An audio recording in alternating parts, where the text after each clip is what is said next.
सम्पूर्ण दर्शकहरूमा सविता संकल्पको हार्दिक अभिवादन स्वीकार गर्नुहोस्। आज फेरि हजुरहरूलाई असमको यात्रातर्फ लगिरहेका छौँ। हालैमा विगत केही महिना अघि दार्जिलिङबाट डाक्टर मीना राई, डाक्टर साङ्मो लेप्चा, डाक्टर अनिता लामा अनि म स्वयं सविता संकल्प असमको यात्रातर्फ गएका थियौँ।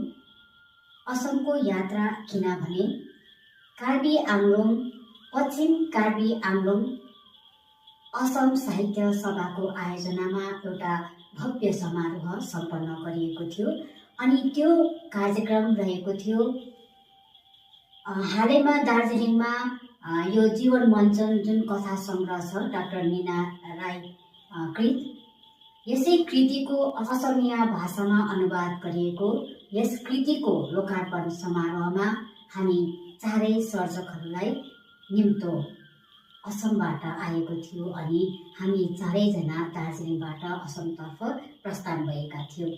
र यो खुसीको कुरो पनि हो, भर्खरै मात्र जीवन मञ्चन कथा सङ्ग्रहको नेपालीमा सार्वजनिक गरिएको कृतिको लगत्तै फेरि पनि असमिया भाषामा अनुवाद भएको सुन्न पाउँदा हामी सबैलाई हर्ष लाग्ने अनि गर्वबोध हुने कुरो हो।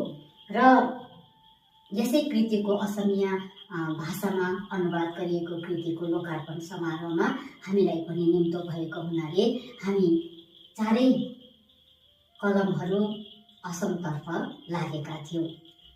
र यसै कृतिको लोकार्पण पश्चिम कार्बी आङ्लोङ असम साहित्य सभाको आयोजनामा यो भव्य समारोह सम्पन्न गरिएको थियो। यो असमिया भाषामा अनुवाद गरिएको कृति सँगसँगै विभिन्न कार्यक्रमहरू पनि उक्त समारोहमा सम्पन्न गरिएको थियो, समावेश गरिएको थियो अनि अति नै सुन्दर प्रकारले उक्त कार्यक्रम पनि सम्पन्न गरिएको थियो। अनि यो कार्यक्रम पछि यो जुन चाहिँ पूर्वार्धको समारोह एकदमै राम्रो प्रकारले सम्पन्न भइसकेपछि अनि समापन भइसकेपछि हामीलाई फेरि लगत्तै मुगा सङ्घ आदर्श महिला समितिको उद्योगमा विशेष अभिनन्दन कार्यक्रम राखिएको थियो।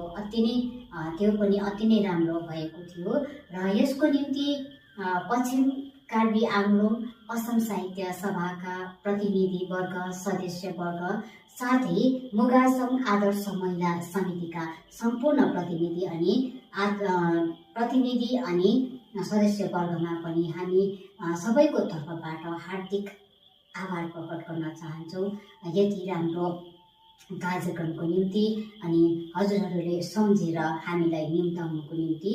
र यो कार्यक्रम अति नै सुन्दर रूपमा सम्पन्न गरिएको थियो अनि हाम्रो यो जुन चाहिँ उपस्थिति रहेको थियो असममा यसलाई खेर जान नदिनको निम्ति उक्त कार्यक्रमलाई पनि हामीले क्यामेरामा कैद गरेर ल्याएका थियौँ र यस कार्यक्रमलाई हामी सङ्कल्प प्रोडक्सनबाट साझा गर्न लागिरहेका छौँ र हजुरहरूले यसलाई रसास्वादन गर्न सक्नुहुनेछ सङ्कल्प प्रोडक्सनबाट यस कार्यक्रमलाई।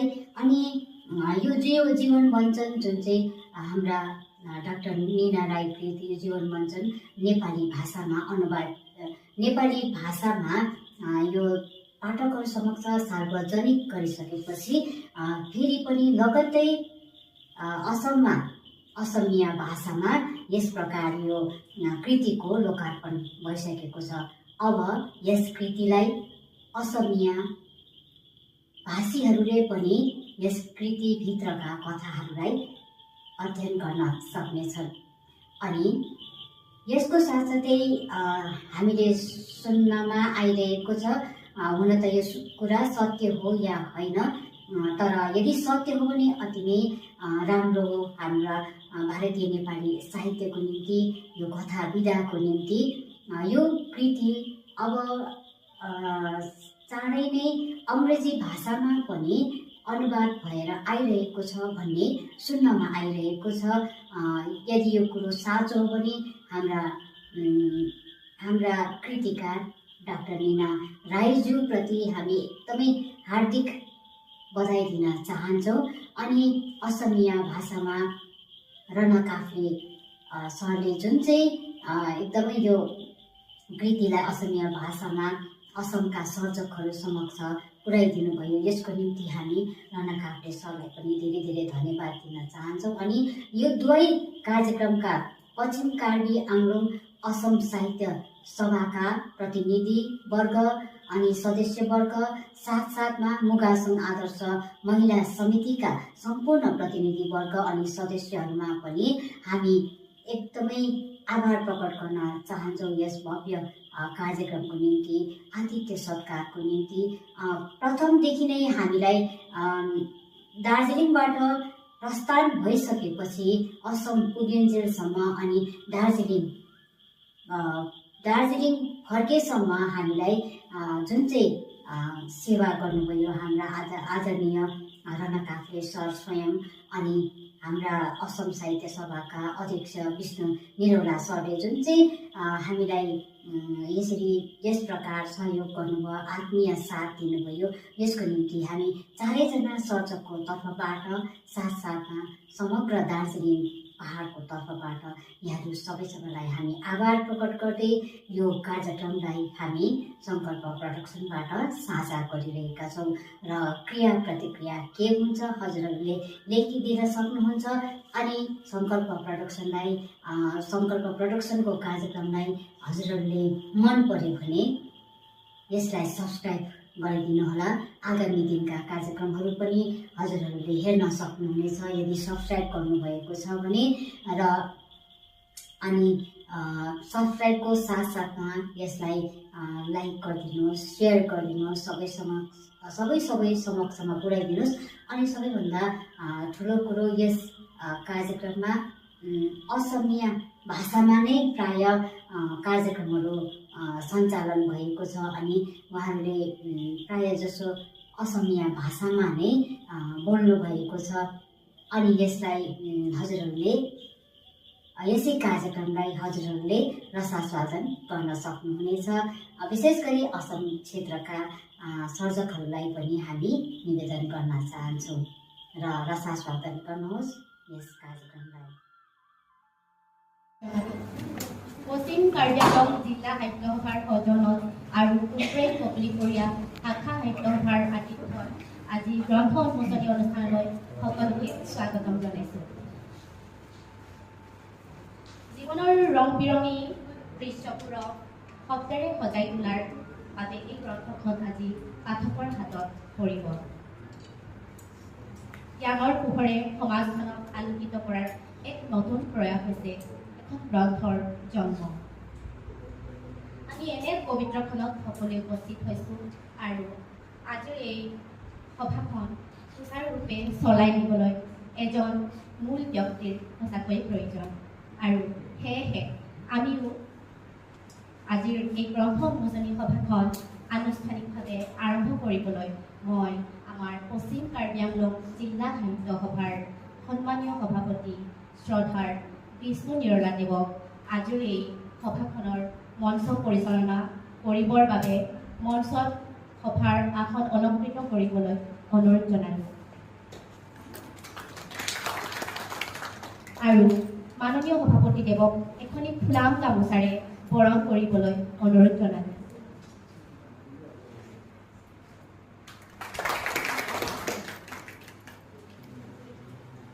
ধন্যবাদ ছাৰ। আপোনাৰ সভাপতিত্বতে আজিৰ সভাখন সুচাৰুৰূপে অনুষ্ঠিত হ'ব। এতিয়া আছে আমাৰ অতিথিসকলৰ সম্বৰ্ধনা।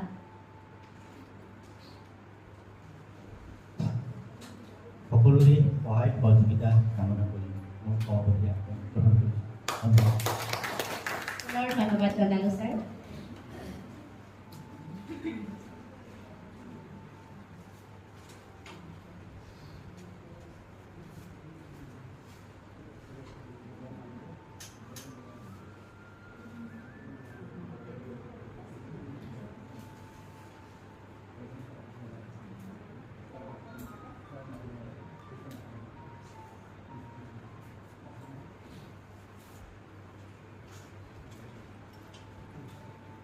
এতিয়া মই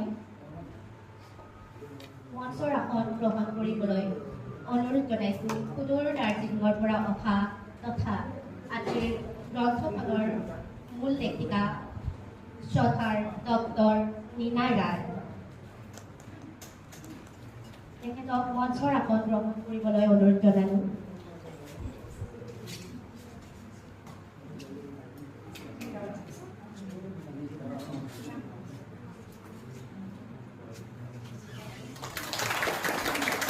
তেখেতকো এখনি ফুলাম গামোচাৰে বৰণ কৰিবলৈ অনুৰোধ জনালোঁ।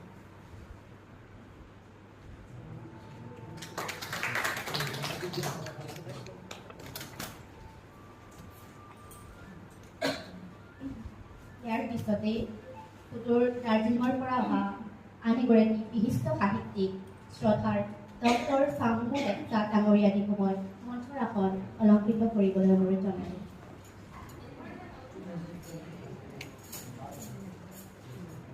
তেখেতকো এখনি ফুলাম গামোচাৰে বৰণ কৰিবলৈ অনুৰোধ জনালোঁ।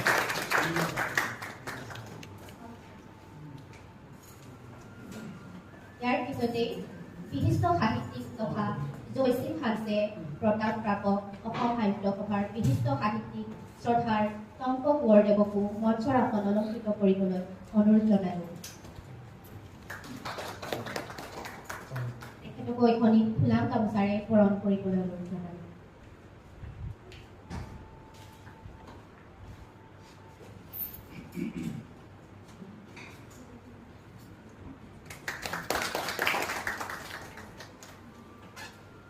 তাৰ পিছতে আমাৰ পশ্চিম কাৰ্বি আংলং জিলা সাহিত্য সভাৰ উপসভানেত্ৰী শ্ৰদ্ধাৰ বীণা ৰভাংকী বাইদেউকো মঞ্চৰ আসন অলংকৃত কৰিবলৈ অনুৰোধ জনালোঁ।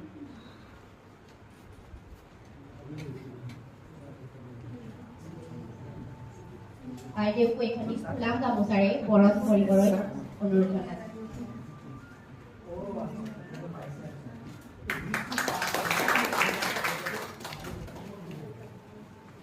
অসম বিজ্ঞান সমিতি কোমৰেং শাখাৰ সভাপতি শ্ৰদ্ধাৰ অনুপ মাৰাদেৱকো মঞ্চৰ আসন গ্ৰহণ কৰিবলৈ অনুৰোধ জনালোঁ।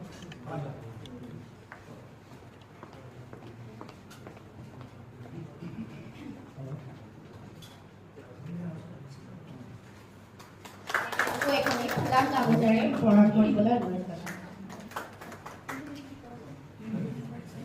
ইয়াৰ পিছতে দেৱকো মঞ্চৰ আসন গ্ৰহণ কৰিবলৈ অনুৰোধ জনালোঁ। তেখেতকো এখনি ফুলাম গামোচাৰে বৰণ কৰিবলৈ অনুৰোধ জনালোঁ।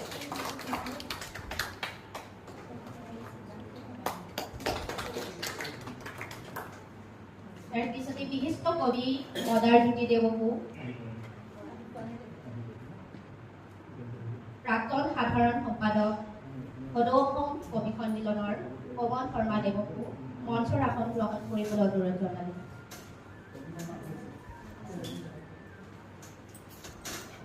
ইয়াৰ পিছতে বিশিষ্ট সাহিত্যিক ৰাণা কাপ্ৰে দেৱকো মঞ্চৰ আসন গ্ৰহণ কৰিবলৈ অনুৰোধ জনালোঁ।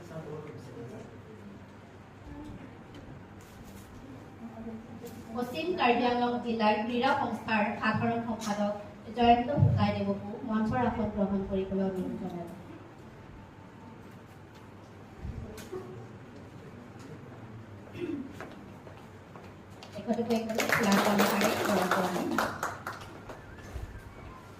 মুগাচং আদৰ্শ মহিলা সমিতিৰ সভানেত্ৰী শ্ৰদ্ধাৰ যশোদা বৰেল দেৱকো ডাঙৰীয়ানীকো মঞ্চৰ আসন গ্ৰহণ কৰিবলৈ অনুৰোধ জনালোঁ আৰু তেখেতকো এখনি ফুলাম গামোচাৰে বৰণ কৰিবলৈ অনুৰোধ জনালোঁ।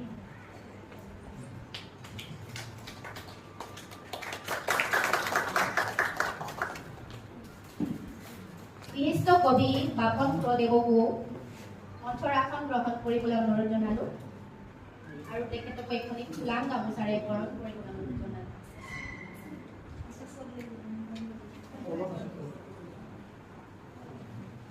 পশ্চিম কাৰ্বি আংলং ডিমাচা সাংস্কৃতিক সমিতিৰ সভাপতি শ্ৰদ্ধাৰ সাধন মাইবাং ছাৰ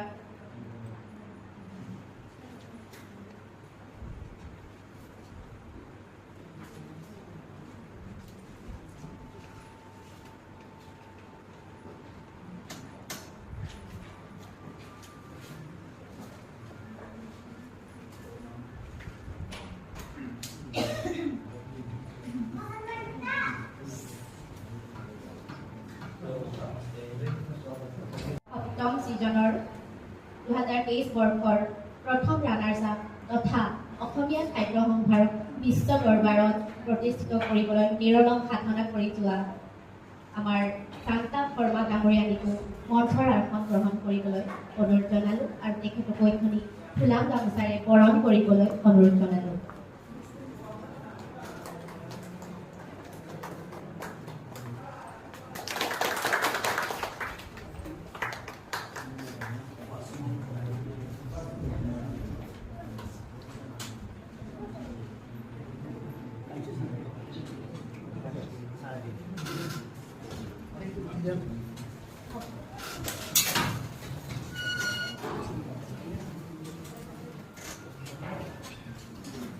ৰাজখোৱাদে অসম সাহিত্য সভাৰ উপসভাপতি তেখেতকো মঞ্চৰ আসন গ্ৰহণ কৰিবলৈ অনুৰোধ জনালোঁ আৰু তেখেতকো এখনি ফুলাম গামোচাৰে বৰণ কৰিবলৈ অনুৰোধ জনালোঁ।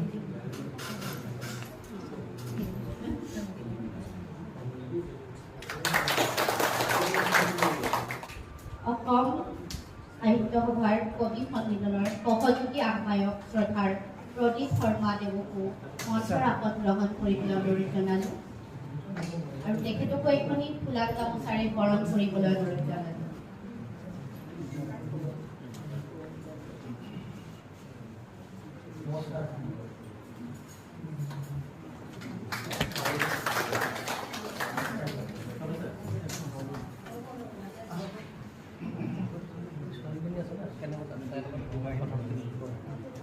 বিশিষ্ট সাহিত্যিকৰ আসন গ্ৰহণ কৰিবলৈ অনুৰোধ জনালোঁ আৰু তেখেতকো এখনি ফুলাম গামোচাৰে বৰণ কৰিবলৈ অনুৰোধ জনালোঁ।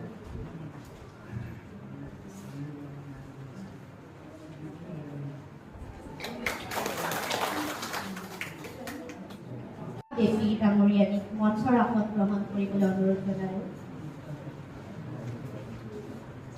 তেখেতকো এখনি ফুলাম গামোচাৰে বৰণ কৰিবলৈ অনুৰোধ জনালোঁ। ইয়াৰ পিছতে সুদূৰ দাৰ্জিলিঙৰ পৰা অহা বিশিষ্ট সাহিত্যিক তথা সাংবাদিক শ্ৰদ্ধাৰ সবিতা থাপা সংকল্প ডাঙৰীয়ানীকো মঞ্চৰ আসন গ্ৰহণ কৰিবলৈ অনুৰোধ জনাইছোঁ আৰু তেখেতকো এখনি ফুলাম গামোচাৰে বৰণ কৰিবলৈ অনুৰোধ জনাইছোঁ।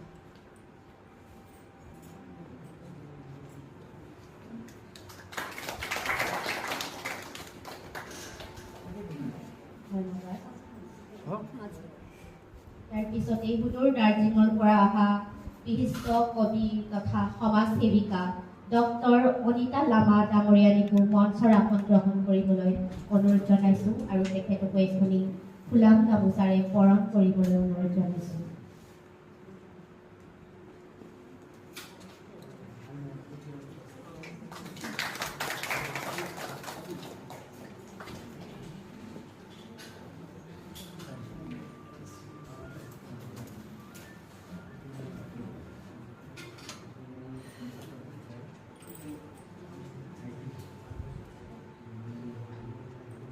ইয়াৰ পিছতে বিশিষ্ট সাংবাদিক টুটু নিগম ডাঙৰীয়াকো মঞ্চৰ আসন গ্ৰহণ কৰিবলৈ অনুৰোধ জনাইছোঁ আৰু তেখেতকো এখনি ফুলাম গামোচাৰে বৰণ কৰিবলৈ অনুৰোধ জনাইছোঁ।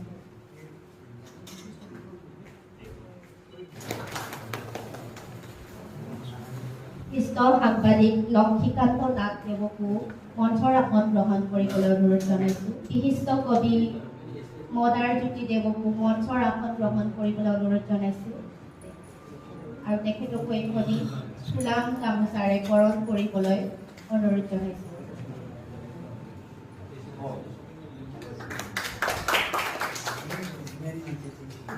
বিশিষ্ট সাংবাদিক নাৰায়ণ বৰুৱা দেৱকো মঞ্চৰ আসন গ্ৰহণ কৰিবলৈ অনুৰোধ জনাইছোঁ আৰু তেখেতকো এখনি ফুলাম গামোচাৰে বৰণ কৰিবলৈ অনুৰোধ জনাইছোঁ।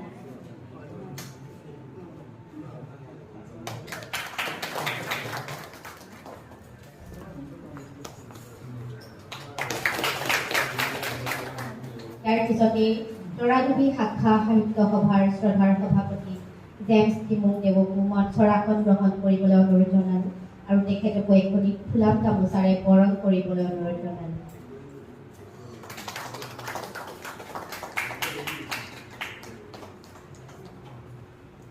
সমাজ সেৱক শ্ৰদ্ধাৰ দেউৰাম ত্ৰিমুখ দেৱকো মঞ্চৰ আসন গ্ৰহণ কৰিবলৈ অনুৰোধ জনালোঁ আৰু তেখেতকো এখনি ফুলাম গামোচাৰে বৰণ কৰিবলৈ অনুৰোধ জনালোঁ।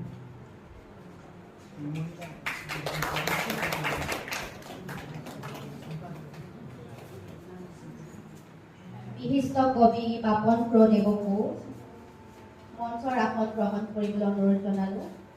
তেখেতকো এখনি ফুলাম গামোচাৰে বৰণ কৰিবলৈ অনুৰোধ জনালোঁ।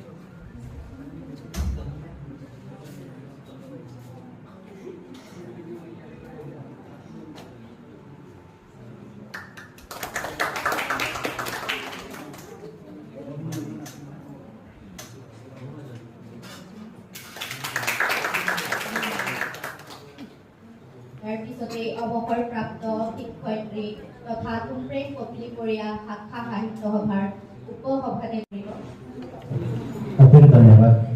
আৰু এখনি ফুলাম গামোচা পঞ্চলিকা মহোদয়া আমাৰ শাখা সাহিত্য সভাৰ সম্পাদিকা আৰু জিলা সাহিত্য দুয়োটাতে দায়িত্বত আছে। এখন ফুলাম গামোচাৰে বাগেদেৱী দেৱীক অলংকৃত কৰিবৰ কাৰণে অনুৰোধ জনালোঁ। আমি বৰ সুখী স্বাস্থ্য আমাৰ অতিথিসকলৰ এইখন অনুষ্ঠান তৃতীয় কাৰ্যসূচীত আছিলে। এতিয়া আজি এইখন গ্ৰন্থ উন্মোচন হোৱা মুখ্য অতিথি হিচাপে অহা আমাৰ অসম সাহিত্য সভাৰ সভাপতি ৰাষ্ট্ৰদেৱ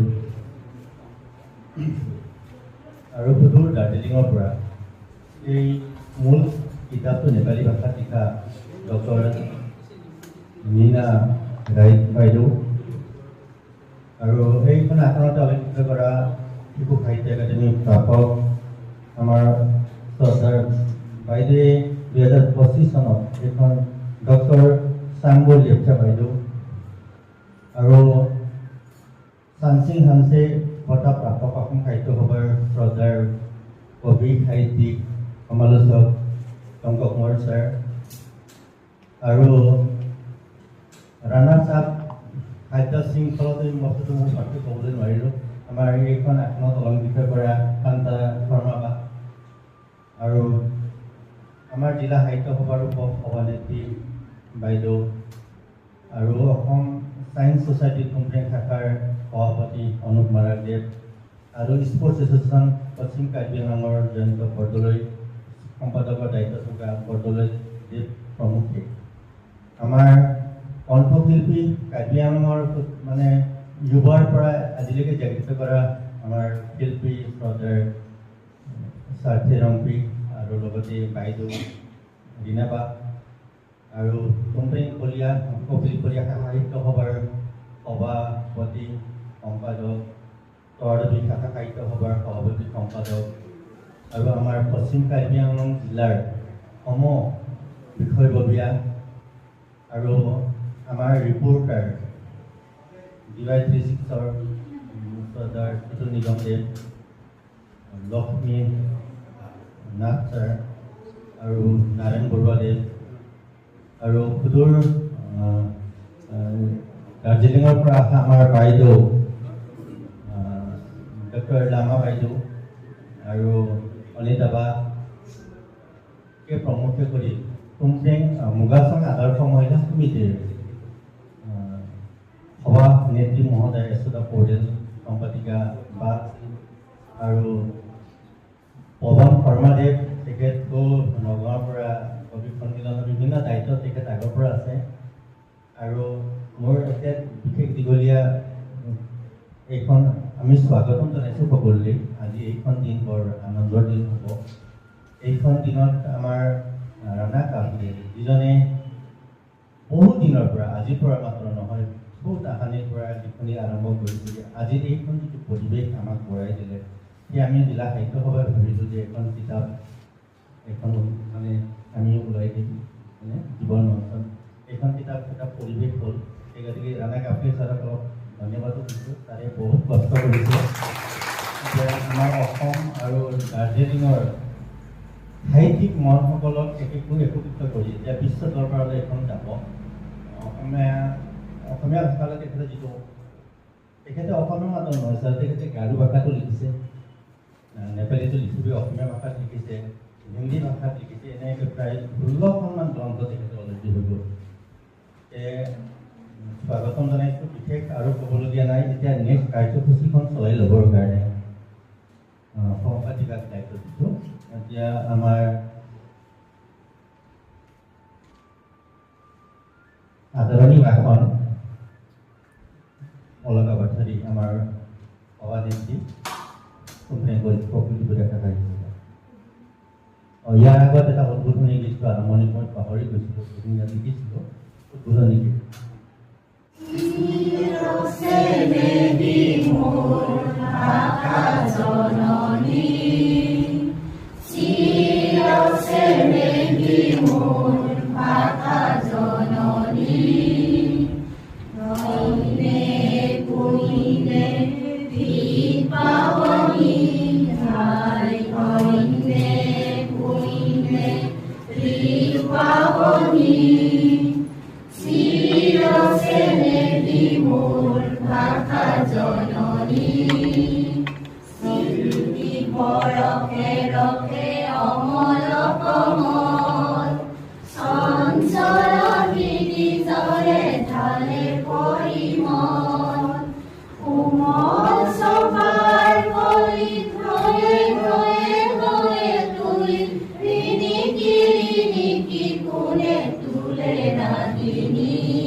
পশ্চিম কাৰ্বি আংলং জিলা সাহিত্য সভা উদ্যোগত আৰু তুমৰাং কপিলপৰীয়া শাখা সাহিত্য সভাৰ আতিথ্যত আজিৰ অনুষ্ঠিত হোৱা গ্ৰন্থ উন্মোচনী অনুষ্ঠানত উপস্থিত থকা জিলা সাহিত্য সভাৰ সভাপতি সন্মানীয় বিষ্ণু নিৰলা দেৱ, লগতে অসম সাহিত্য সভা কেন্দ্ৰীয় সমিতিৰ উপসভাপতি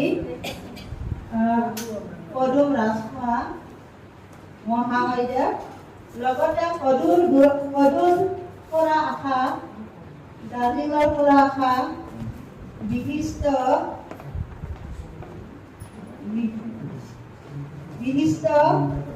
লেখক সন্মানীয় বীণা ৰায়,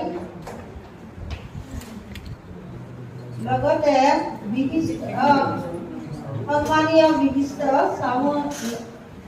ডক্টৰ চামুল লেপচা, বিশিষ্ট সাংবাদিক সবিতা থাপ্পা,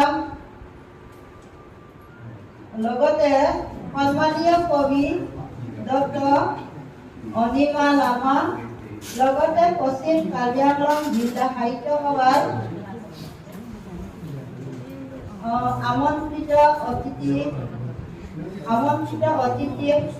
লগতে জ্যেষ্ঠ সাংবাদিক, সাংস্কৃতিক সামাজিক ক্ৰিয়া দায়িত্বত থকা শুভকাংক্ষী গণমান্য ব্যক্তিসকললৈ মই তুমৰাং কপিলপৰীয়া শাখা সাহিত্য সভা সভাপতি হৈ সকলোকে শ্ৰদ্ধা আৰু সেৱা জনালো। আজি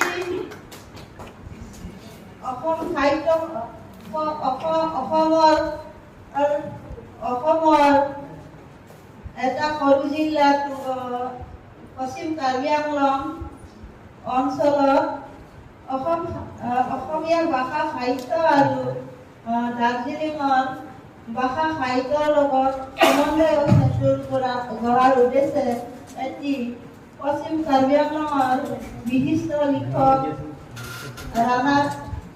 মাননীয় ৰাণা কাপ্তাদেৱৰ অনুষ্ঠান তেখেতে অনুবাদ কৰা সাহিত্যভাৰ উপভোগৰ বিষয়ে পশ্চিম কাৰ্বি আংলং জিলাৰ সাহিত্যভাৰ সভাপতি মহোদয় আৰু সুদূৰ নেপালৰ পৰা অহা আৰু আজি যিখন গ্ৰন্থ উন্মোচন হ'ব সেই গ্ৰন্থখনৰ মূল লেখিকা ডক্টৰ নীনা ৰায় ডাঙৰীয়ানী আৰু দাৰ্জিলিঙৰ পৰা অহা মাননীয় লেপচা ডাঙৰীয়ানী আৰু ইয়াত উপস্থিত বিশিষ্ট ব্যক্তিসকল হয়তো নগাঁৱৰ পৰা অহা মদাৰজ্যোতি মই দেখিছোঁ তেওঁলোকে নমস্কাৰ জনাব মই ধন্যবাদ জনালোঁ আৰু বিশেষ ইয়াত উপস্থিত সকলোৱে মোৰ ফালৰ পৰা নমস্কাৰ জনালোঁ। আজি আচলতে মই আদৰণি ভাষণত কৈছে আমাৰ আজি এনেকুৱা এটা অৱস্থা আমি ইয়াত আহি দেখিছোঁ মানে দুখন দেশৰ সমন্বয়ৰ এটা যেন সমন্বয়স্থলী হৈ পৰিছে। দুখন দেশৰ মানুহৰ সমন্বয় নহয়, ইয়াত আমাৰ সাহিত্য সংস্কৃতিৰ সমন্বয় ইয়াতেই দাৰ্জিলিঙৰ পৰা আহিছে তেখেতসকল। গতিকে এই দাৰ্জিলিং নেপাল নহয় হয় দুটা ভাষা আৰু দুটা সংস্কৃতি আৰু দুটা মানে আমাৰ সম্প্ৰদায় জাতিৰ মাজত আমাৰ এটা সমন্বয়ৰ এটা স্থলী হৈ পৰিছে। গতিকে মই তেখেতসকলক যিসকল দাৰ্জিলিঙৰ পৰা আহিছে তেখেতসকল এটাই কেইগৰাকীলৈকে মই আমাৰ কাৰ্বি আংলঙৰ ফালৰ পৰা অসম সাহিত্য সভাৰ ফালৰ পৰা তেওঁলোকক আমি আদৰণি জনাইছোঁ, কৃতজ্ঞতা জনাইছোঁ। আৰু বিশেষকৈ আজি যিখন কিতাপ উন্মোচন হ'ব সেই কিতাপখন মই দেখা নাই এতিয়ালৈকে, নিশ্চয় পঢ়িবলৈ পাম। আমি সেই কিতাপৰ গল্পখিনি যিয়ে অনুবাদ কৰিছে ৰাণা কাপ্তাদে তেখেতকো মই মোৰ ফালৰ পৰা ধন্যবাদ জ্ঞাপন কৰিছোঁ। আৰু মই ভাবিছোঁ এই যিখন গ্ৰন্থ আমি পঢ়িবলৈ পাম গল্পখিনি তাত নিশ্চয় আমি নেপালী সম্প্ৰদায়ৰ যিখিনি কালচাৰ যিখিনি ভাষা যিখিনি মানে তেখেতসকলৰ জাতিটোৰ জীৱনৰ সুখ দুখ ইত্যাদি আমি তাত নিশ্চয় আমি পঢ়িবলৈ পাম। গতিকে সেইফালৰ পৰা মই মূল লেখিকা ৰায় ডাঙৰীয়ানীকে ধন্যবাদ জ্ঞাপন কৰিছোঁ। আৰু আজি আমাৰ ইয়াত আহি উপস্থিত হৈছে প্ৰতিজন মোৰ চিনাকি মানুহ। গতিকে সকলোলৈকে মই মোৰ আকৌ আচলতে এইটো উদ্বোধনী অনুষ্ঠানে এটা নিয়ম এটা আছে, সভাখন উদ্বোধন কৰি দিব লাগে। গতিকে মই মোৰ কথা আৰু বেছি দীঘল নকৰোঁ। গতিকে সকলোলৈকে মই আকৌ এবাৰ মোৰ ফালৰ পৰা নমস্কাৰ জনাইছোঁ, কাৰ্টন জনাইছোঁ, নমন দিছোঁ, ধন্যবাদ জ্ঞাপন কৰিছোঁ। আৰু আজি এই সভাখন উদ্বোধন কৰি দিছোঁ বুলি মই ঘোষণা কৰিছোঁ। ইয়াৰ পিছত আপোনালোকৰ কাৰ্যসূচী আমাৰ সভাপতিয়ে চলাই নিব। ধন্যবাদ। অশেষ ধন্যবাদ। এতিয়া আমাৰ অতিথিবৃন্দ আহি পাইছে, আমি বৰ আনন্দিত। আজি এইখন মঞ্চত বৰদেশ্বৰ হানছে নিচিনা ছাৰক আমি পালোঁ। আমি ভাবিছিলোঁ তেখেত নাহিব বুলি, তেখেতে ছাৰ কাৰ্বি কালচাৰ ছ'চাইটিত ওতঃপ্ৰোতভাৱে জড়িত। আচ্ছা অলপমান কিয় হৈ দিব কাইণ্ডলি সংস্কৃতিৰ সাধক আৰু নিজেই গান গাই নিজেই কবিতা কিতাপ লিখিছে বহুকেইটা কাৰ্বি। সকলোকে একেলগে স্বাগতম জনাইছোঁ। এতিয়া আমি গ্ৰন্থ উন্মোচন কাৰ্যসূচী লওঁ। সেয়ে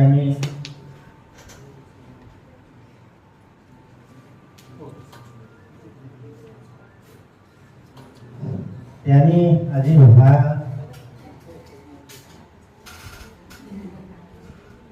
অনুভূতি ৰাজখোৱা ভণ্টি আমাৰ ছাৰৰ জীয়ৰী, আমি বৰ লাকি হয়নে? এখন ফুলাম গামোচাৰে সমৰ্থন আগলৈ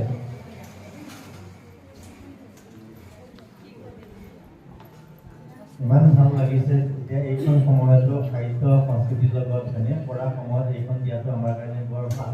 অনাগত দিনত এনেকুৱা মানুহ আমি পাম। আৰু দেউতাৰ যিটো গৰিমা সেইখন গৰিমা আৰু আগলৈ যায় আমি ধৰক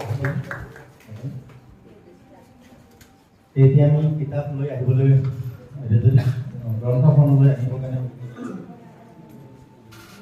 তেতিয়া আমাৰ মুখ্য অতিথি চৰ্দাৰ পদম ৰাজখোৱা ছাৰৰ বাহুলিৰে এইখন উন্মোচন কৰা হ'ব।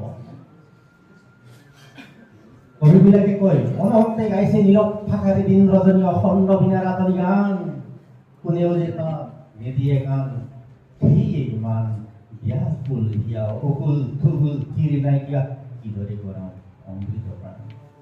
কবিসকলৰ মনৰ ভাৱ কেনেকৈ জাগি উঠে যে মই নিজৰ মনৰ ভাৱটো মই কেনেকৈ প্ৰকাশ কৰি বেলেগক শুনাম। কবি সাহিত্যিকসকলৰ এই যিটো ভিতৰত থকা অনুধাৱনবিলাক যেনেকৈ মীনাৰায় বাইদেৱে যিখন লিখিলে কাহিনী সেইখনক সুদূৰ অসমীয়াত ৰূপান্তৰ কৰি দিলে ৰাণাকাপ্তে দেৱে। এইখন কিতাপ আমি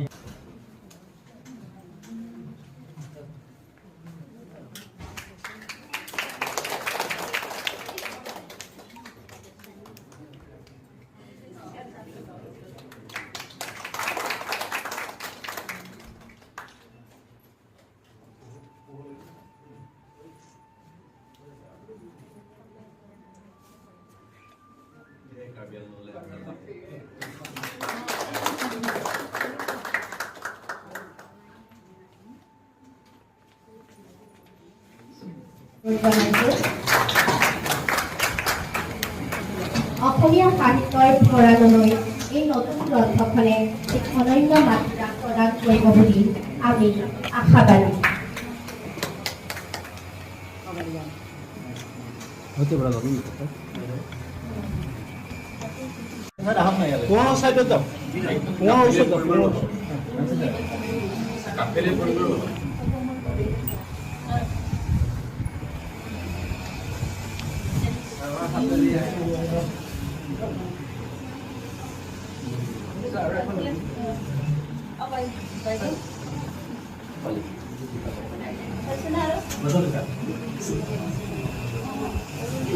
বাইদেউ কোনো ছাত্ৰী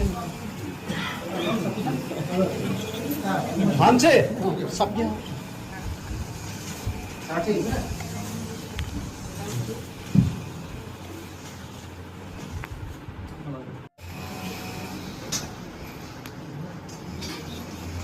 অক্ষৰে অক্ষৰে সজা সপোন কাগজৰ বুকুত বন্দী যিখন আজি খুলি দিলো সেই দুৱাৰ শব্দৰ সেউজীয়া সংসাৰ কলমৰ কালিয়ে লিখাই লিখা হৃদয়ৰ ভাষাৰে কথা বিন্যা পাতৰ আৰু লুকাই থকা পোহৰ উন্মোচন হ'ল।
Dr. Mীনারায় মহোদয়া, Sangmu Lepsa মহোদয়া, Kobita Tata মহোদয়া, Monita Rama মহোদয়া, Santa Farma ডাঙৰীয়ানী আৰু আমাৰ এই নগৰীয়া হাতী পৱন শৰ্মা মদাৰ জ্যোতি অসম সাহিত্য সভাৰ কবি সন্মিলন উপসমিতিৰ সহযোগী আহ্বায়ক প্ৰদীপ চন্দ্ৰ শৰ্মা, আজি এই সভাত উপস্থিত থকা কাৰ্বি আৰু গোৰ্খা সমাজৰ বিভিন্নজন অগ্ৰণী ব্যক্তি, লেখক সাহিত্যসকল, কবিসকল, সকলোকে অসম সাহিত্য সভাৰ তৰফৰ পৰা শ্ৰদ্ধা সম্ভাষণ জনাইছোঁ। আৰু যদিও কেইদিনমান পাৰ হ'ল, কিন্তু আমি মনেৰে ভাবিলে প্ৰত্যেক দিনাই আমি বিহু উদযাপন কৰিব পাৰোঁ, ৰঙৰ উৎসৱ ৰঙালী উদযাপন কৰিব পাৰোঁ। আৰু সেই যুক্তিতে মই আপোনালোককো ৰঙালী বিহুৰ উৎসৱ সম্ভাষণ জ্ঞাপন কৰিছোঁ আৰু অসমীয়া নতুন বছৰৰ শুভকামনা জ্ঞাপন কৰিছোঁ।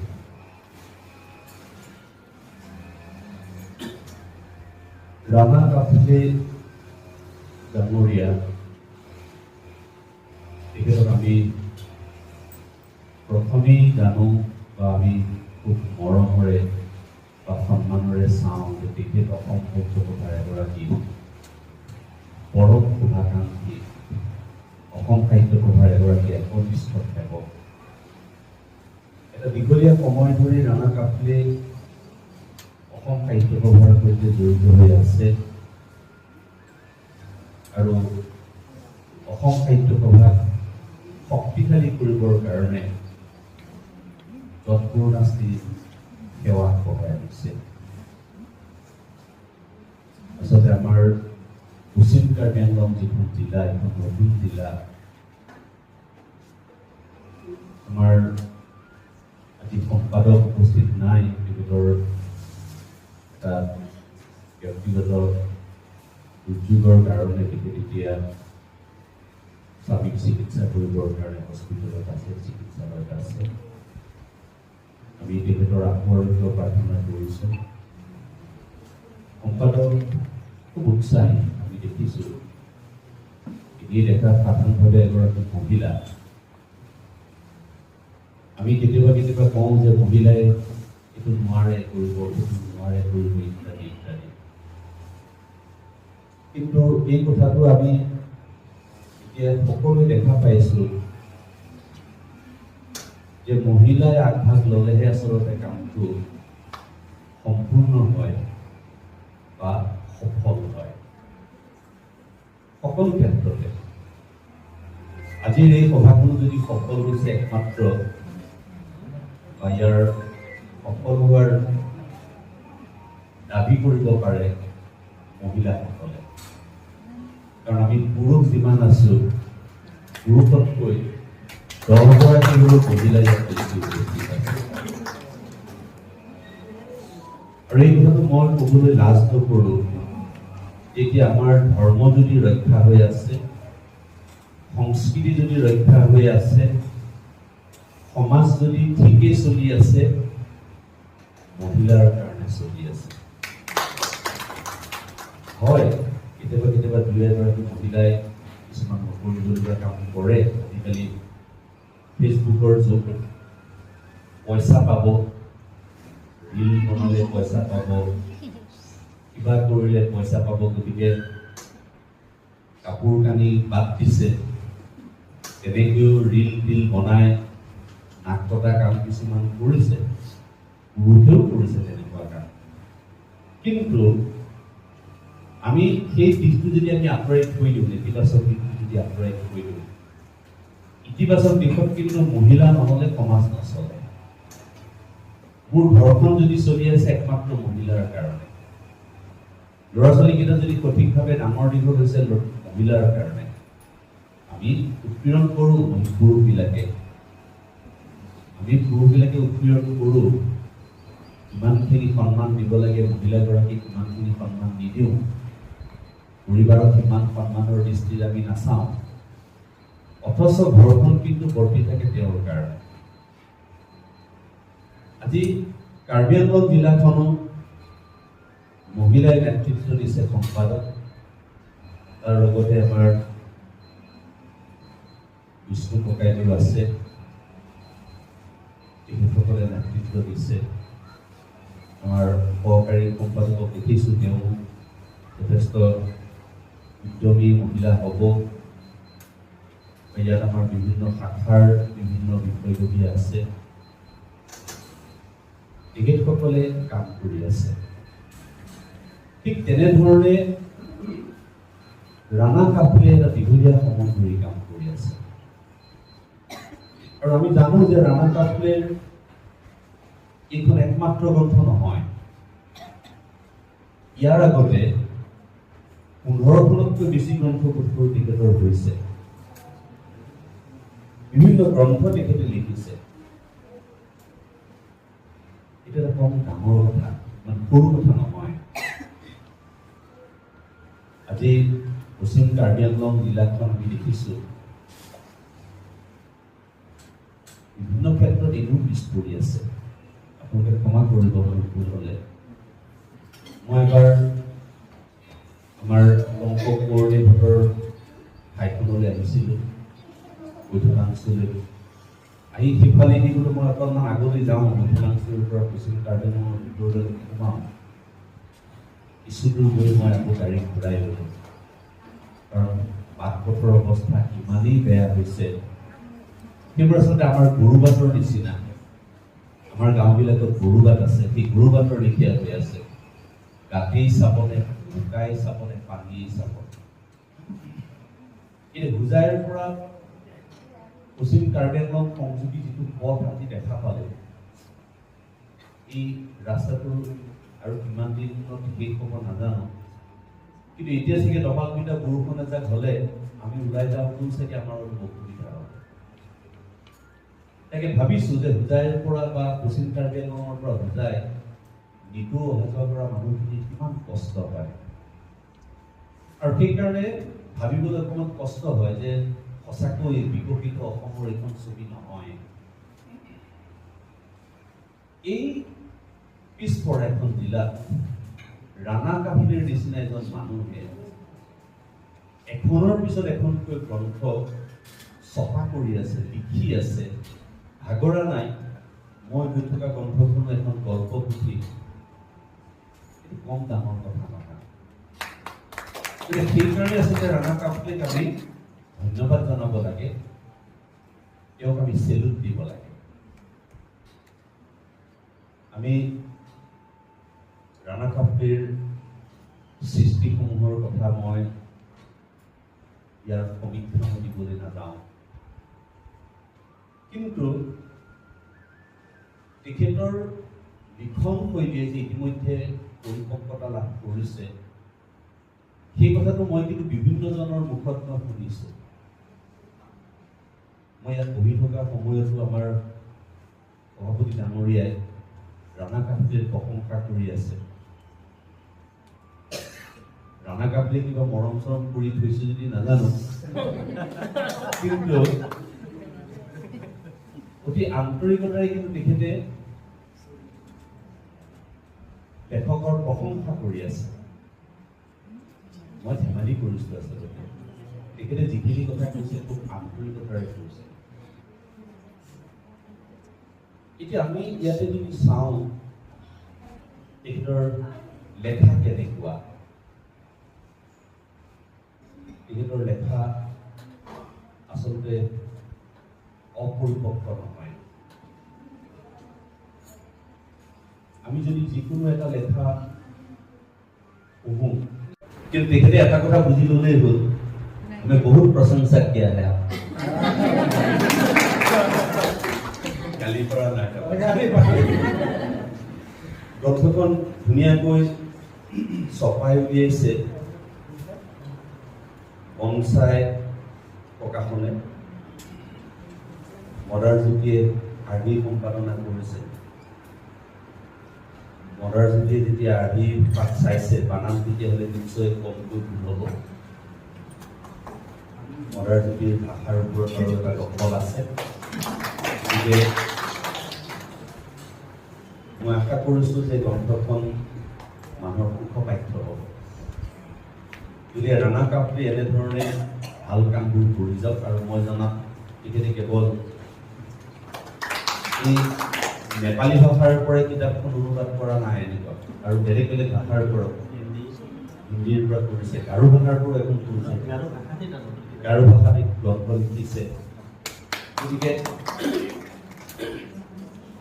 ৰাণা কাফলে আমাৰ কাৰণে গৌৰৱ, আমি ক'ব পাৰোঁ ৰাণা কাফলে গৌৰৱ। আৰু আমি ৰাণা কাফলেৰ দৰে যিসকল লোক আছে বা যিসকলে নতুনকৈ কলম তুলি লৈছে, আমাৰ ইয়াত বহুতেই ধৰক নতুনকৈ কবিতা লিখিবলৈ আৰম্ভ কৰিছে, গল্প লিখিবলৈ আৰম্ভ কৰিছে, আমাৰ কথাটো আমি প্ৰত্যেককে উৎসাহ যোগাব লাগে, আমি পিছলৈ টানিব নালাগে। হ'ব পাৰে প্ৰথম কবিতাটো ভাল হোৱা নাই, প্ৰথম গল্পটো হয়তো ভাল হোৱা নাই। আমাৰ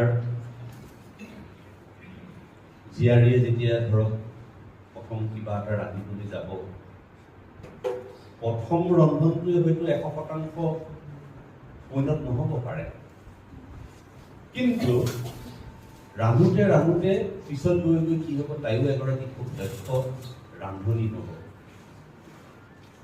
সেইটো নিশ্চিত। আপোনালোকো ইয়াত যিসকল দক্ষ ৰান্ধনি আছে, তেওঁলোকেও ৰান্ধোতে ৰান্ধোতে এতিয়া ইমান ভাল ৰান্ধনি হৈ গ'ল,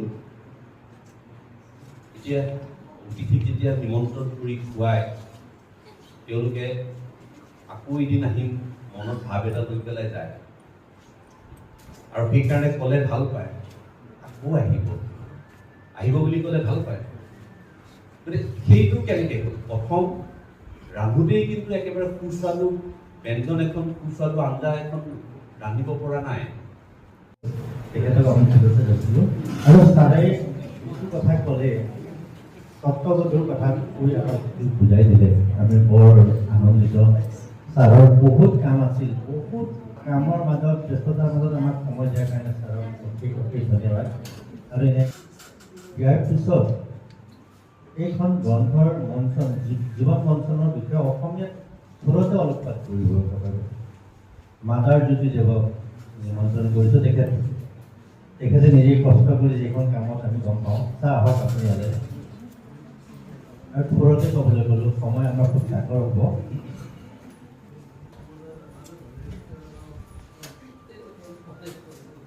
থোৰতে মই নিজেও সুধিম বুলি ভাবিছিলোঁ যে ইতিমধ্যে আপোনালোকে কথা যথেষ্টখিনি ভাস্কৰদেৱৰ পৰা জানিলে, মই আৰু কি ক'ম, তথাপি থোৰতে বুলি ক'লে 5 মিনিট ধৰিব পাৰিম? পাৰিম, ঠিক আছে।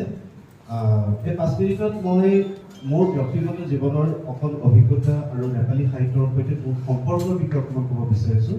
কথাটো এনেকুৱা যে মই এজন গ্ৰন্থ প্ৰকাশক আৰু গ্ৰন্থ বিক্ৰেতা। আজিৰ পৰা প্ৰায় 8 বছৰ পূৰ্বে তেজপুৰৰ বিক্ৰদেৱ শৰ্মা আৰু তেখেতক লগ পালোঁ, লগতে লগ পাইছিলোঁ কিৰণ কুমাৰ ৰায়, যি আমাৰ অসমীয়া ডক্টৰ মামণি ৰয়ছম গোস্বামীৰ কেইবাখন উপন্যাস তেখেতে নেপালী ভাষালৈ অনুবাদ কৰিছে। আনফালে আমি যদি হেৰিয়াত চাওঁ, মিত্ৰদেৱ শৰ্মাক চাওঁ, তেখেতে বিশ্বৰ নেপালী সাহিত্যৰ শ্ৰেষ্ঠ গল্প, বিশ্বৰ নেপালী সাহিত্যৰ শ্ৰেষ্ঠ কবিতাৰে তেওঁ 2খন সংকলন কৰিছিল। আন্তঃৰাষ্ট্ৰীয় নেপালী কাব্য, আনখন হৈছে আন্তঃৰাষ্ট্ৰীয় নেপালী গল্প। আৰু এই উপাদতে আচলতে মই বিক্ৰেতা যদিও সমান্তৰালভাৱে মই এজন সাধাৰণ মানে পঢ়ুৱৈ আৰু ৰিডাৰ, গতিকে মই পঢ়াৰ সুযোগ পাইছিলোঁ। আৰু এই সুযোগৰ মোৰ সৎ ব্যৱহাৰ হৈছে ডক্টৰ নীনা ৰায় বাইদেউৰ যিখন গ্ৰন্থ জীৱন মঞ্চন, এই গ্ৰন্থখন যেতিয়া মোৰ কম্পিউটাৰত, মোৰ টেবুলত যেতিয়া কিতাপখন গৈ ৰাণাদাৰ পৰা পঢ়িল, মানে মই ৰাণা কাফলেৰ কথা কৈছোঁ, তো পঢ়াৰ লগে লগে তেখেতে মোক ক'লে অলপ স্বাধীনতা দিলে। স্বাধীনতাটো এনেকুৱা যে মদাৰ জ্যোতি হেৰি কৰিব, আপোনাক অলপ স্বাধীনতা দিছোঁ, ক'ৰবাত মই এটা পঢ়াতে লিখিছিলোঁ কাৰণে ক'ৰবাত অকণ অগা পিছা হ'ব পাৰে, গতিকে সেইখিনি আপুনি কি কৰে কৰিব। মই বোলো ঠিক আছে, ভাল পালোঁ। আৰু এটা কথা যে ৰাণা কাফলে ডাঙৰীয়াই যিমান কষ্ট কৰি ডক্টৰ নীনা ৰায় বাইদেউৰ কিতাপখন ট্ৰান্সলেট কৰিছে নেপালী টু আছামিজ, তো এই তেখেতে কষ্ট কৰিছে, কিন্তু মোৰ আন এটা বেনিফিট হ'ল, মোৰ এটা লাভ হ'ল। এই লাভটো হ'ল যে তেওঁ অনুবাদ কৰা বস্তুটো মই যেতিয়া আকৌ তাৰমানে কি তাক এডিটিঙৰ পৰ্যায়ত মই পঢ়িবলৈ আৰম্ভ কৰিলোঁ, একদম স্বাৰ্থপৰৰ দৰে এজ এ চেলফিছ পাৰ্চন মই মোৰ ষ্টাইলত কামটো কৰিবলৈ ধৰিলোঁ। এনেকুৱা ধৰক আমি উদাহৰণ এটাতে যাওঁ, তছলিমা নাছৰিনৰ এখন কিতাপত যদি তেওঁলোকে উল্লেখ কৰিছিলে যে ফৰাচীসকলে যদি কয় যে তোমাৰ নাকটো ৰঙা পৰিছে, মুচি লোৱা, আমি ভাবিম যে নাকটো ৰঙা পৰিছে অসমীয়াত কি হ'ব, মুচি ল'বলৈ কৈছে। কিন্তু আচলতে সেইটো এটা ভাষাটোৱে এইটো কৈছে যে তোমাৰ যদি তোমাৰ পেচাবৰ টেণ্ডেঞ্চি এটা হৈছে নেকি, তুমি ইউৰিনেলৰ পৰা অৰ্থম সেইটো নেকি। আকৌ যদি কোনোবা এটা ভাষাত কৈছে হাউ ডু ইউ ডু, আমি তুমি কি কৰি আছা এই ধৰণে অসমীয়াত আমি ক'ব নোৱাৰো। আমি কি ক'ব লাগিব, আপোনাৰ ভালনে, কি খবৰ, আপোনাৰ ভালনে, ভালে আছে আপুনি। ট্ৰান্সলেশ্যনটো ঠিক তেনেকৈ আমি অসমীয়াত কৰিব লাগিব। অৰ্থাৎ ভৌগোলিক অৱস্থানটো মীনা বাইদেউৰ যদিবা দাৰ্জিলিং হ'ব পাৰে বা অন্য মানে হ'ব পাৰে, কিন্তু তাক আমি অসমৰ অসমীয়া এটা হেৰিয়াত আনি আমি তাক অসমীয়া ভাষাৰ যিটো কালিকা তাৰ ওচৰ চপাকৈ আমি কেনেকৈ নিব পাৰোঁ সেইটো মানে প্ৰযত্ন কৰা উচিত বুলি চিন্তা কৰি যিমানখিনি পাৰিছোঁ ৰাজনৰ সৈতে আলোচনা কৰিছোঁ।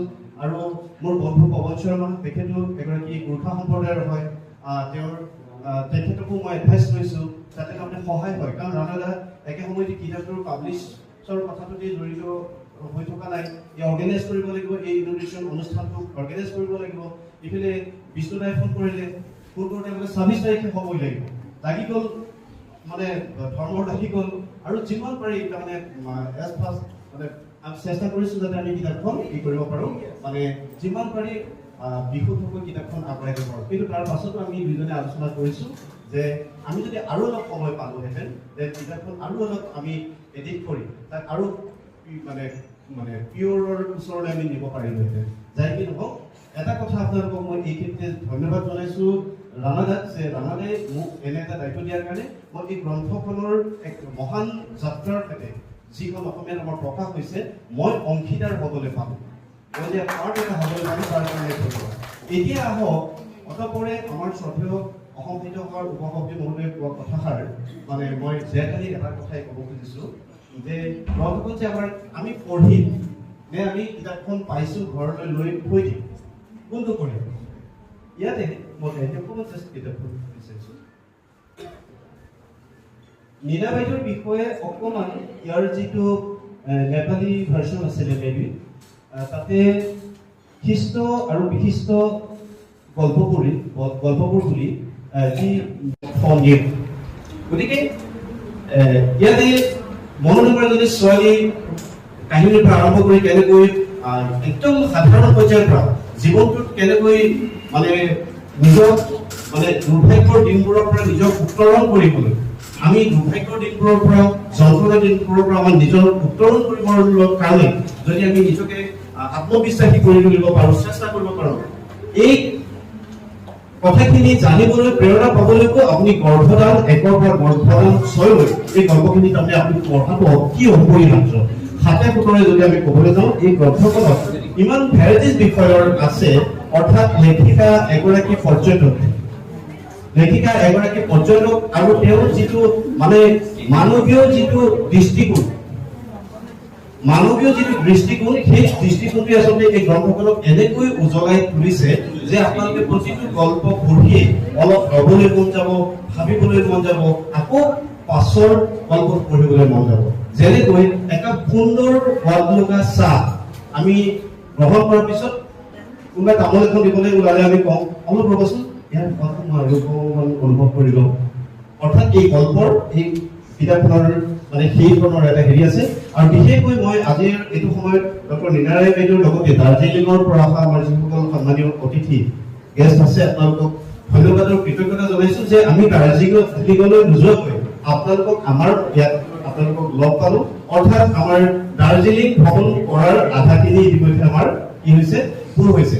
দ্বিতীয়তে মই ক'ব খুজিছোঁ যে আমাৰ অসমীয়া ভাষা আপোনালোকে যিসকলে জানে তেওঁলোকে আমাৰ পৰা আমি গ্ৰন্থ আপোনালোকলৈ নিশ্চয় আগবঢ়াম। আমাৰ অসম সাহিত্য সভাৰ বিভিন্ন ধৰণৰ স্কিমৰ সম্পৰ্কত গম পাইছে, অনুবাদ প্ৰকল্প আমাৰ আছে, আৰু বিভিন্ন সময়ত আমাৰ অসমীয়ালৈ বিভিন্ন ধৰণে অনুবাদ হৈ আছে আৰু আমাৰ ভাষা সাহিত্যৰ পৰা যিখিনি আছে ৰাণা কাপে ডাঙৰীয়াকে ধৰি পৱন শৰ্মাকে ডাঙৰীয়াকে ধৰি পেলাই বিভিন্ন জন আছে আপোনালোকে এইবোৰ নেপালী ভাষালৈ অনুবাদ কৰক সেইটো আশা কৰিছোঁ আৰু আপোনালোকৰ যিবোৰ গ্ৰন্থ আছে আজি আপোনাৰ এখন গ্ৰন্থ only one story book translate কৰিছে আমাৰ ৰাণা কাপে মই আশা কৰিছোঁ আপোনাৰ টোটেল গোটেই আপোনাৰ যিখিনি আছে সৃষ্টি ৰচনা আছে গোটেইখিনি যাতে কাপে ডাঙৰীয়াই অনুবাদ কৰে আৰু যিসকল আৰু অন্যান্য সাহিত্যিক আছে আপোনালোকৰো এইখিনিও যাতে আমাৰ অসমীয়া ভাষাত আমাৰ পাঠকসকলে পঢ়িবলৈ পাৰে ৰিডাৰসকলে পঢ়িব পাৰে ট্ৰান্সলেশ্যনৰ জৰিয়তে থ্ৰু ট্ৰান্সলেশ্যন তো আশা কৰিম এই ধৰণে আমাৰ এটা সমন্বয় হওক এইখিনি আশাৰে মই অলপ কথাখিনি ক'বলৈ সুযোগ দিয়াৰ বাবে ধন্যবাদ জনাইছোঁ আৰু এইখিনিতে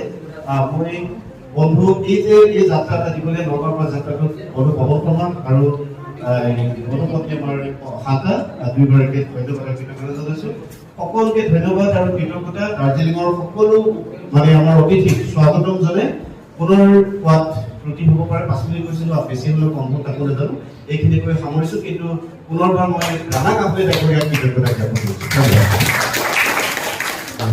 চাহৰ কথাবিলাক আমি সুধিলোঁ আৰু তেখেতক আমি আগৰ পৰাই মই ফোনতে কণ্টেক্টতে লগ পাইছিলোঁ মুখামুখি হোৱা নাছিলোঁ আজি মুখামুখি হৈ অতিকৈ ভাল লাগিল আৰু ইয়াৰ লগে লগে আমাৰ সুদূৰ দাৰ্জিলিঙৰ পৰা বাইদেউ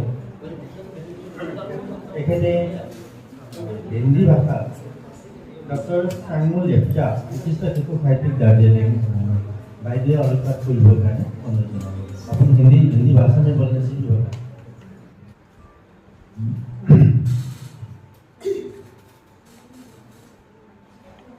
सम्माननीय सभापति महोदय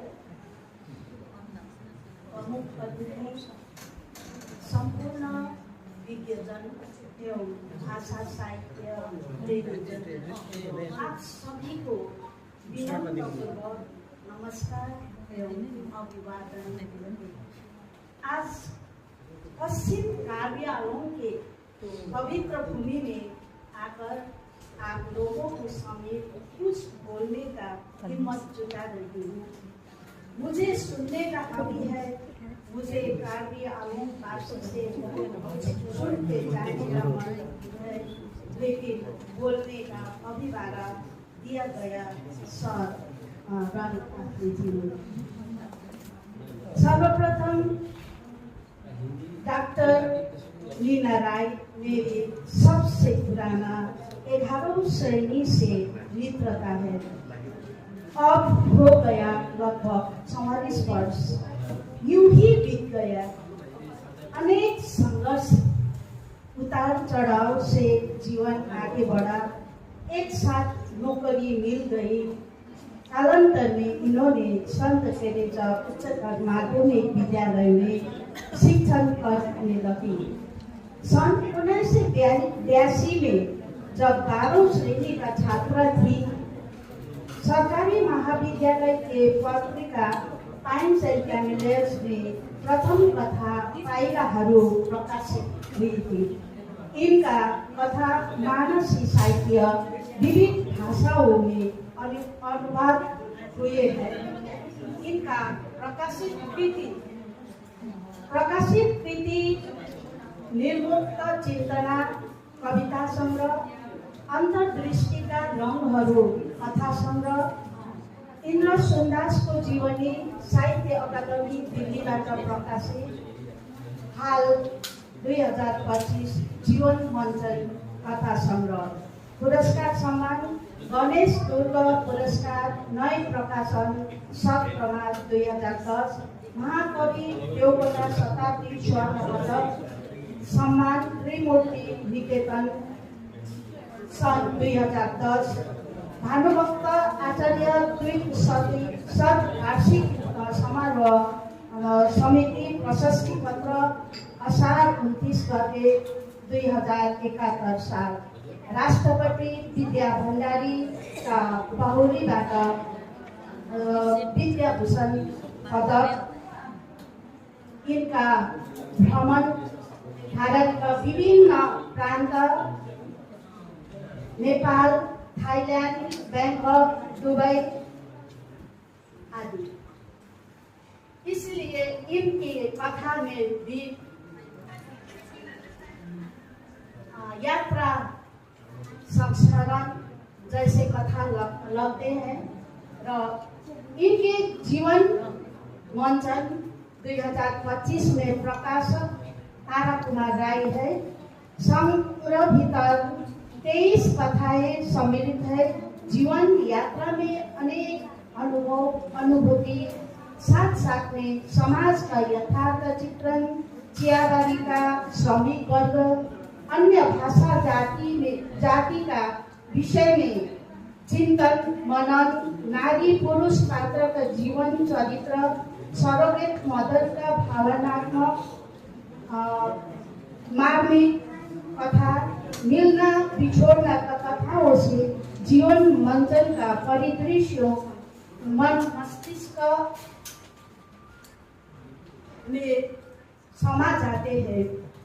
आंखों में इनका कथाएं छा जाने लगते हैं।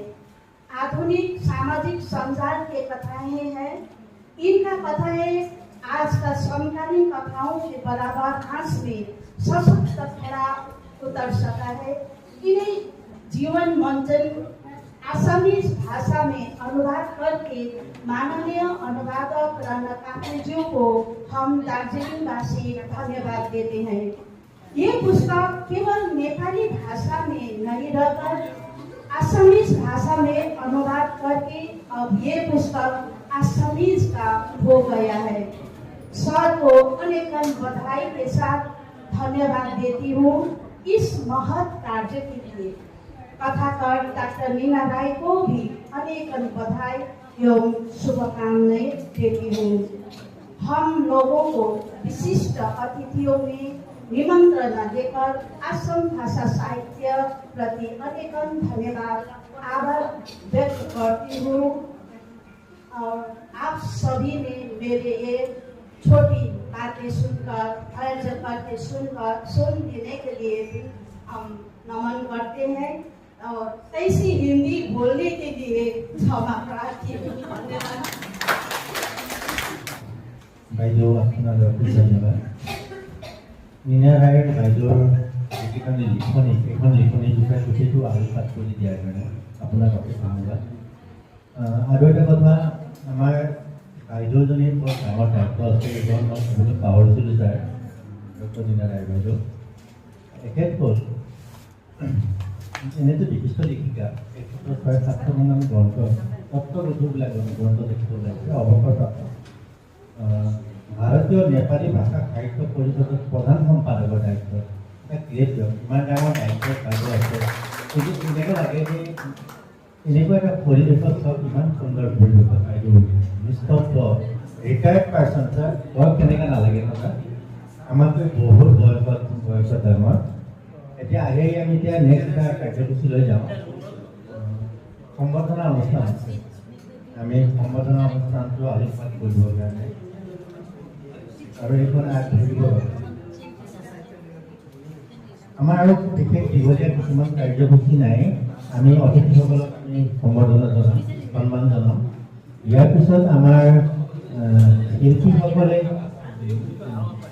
গীত পৰিৱেশন কৰিব আৰু অতিথিসকলৰ ভাষণ আমি ৰাখিব লাগিব তাৰ অতিথিসকল যেতিয়া নাথাকে হ'লেও আমি ক'বলৈ ভাগ্য এখন কাৰ্যসূচী চলাই ল'ব কাৰণে দাৰ্জিলিঙৰ পৰা অহা আমাৰ আমন্ত্ৰিত অতিথিসকলক অভিনন্দন পত্ৰ প্ৰদান অভিনন্দন পত্ৰ প্ৰদান কৰাৰ আগতে মই অভিনন্দন পত্ৰ পাঠ কৰিবলৈ অনুৰোধ জনাইছোঁ শ্ৰদ্ধাৰ বিশিষ্ট কবি পাপন প্ৰদেৱক জীৱন মঞ্চন গ্ৰন্থৰ মূল লেখিকা ডক্টৰ मीना राय ডাঙৰীয়ানী অভিনন্দন পত্ৰ প্ৰদান কৰা হ'ব আৰু প্ৰথমতে মই এই অভিনন্দন পত্ৰটি পাঠ কৰিবলৈ मीना ৰায়দেৱক এখন ফুলাম গামোচা আৰু জাপিৰে অভিনন্দন জনাবলৈ অনুৰোধ জনাইছোঁ।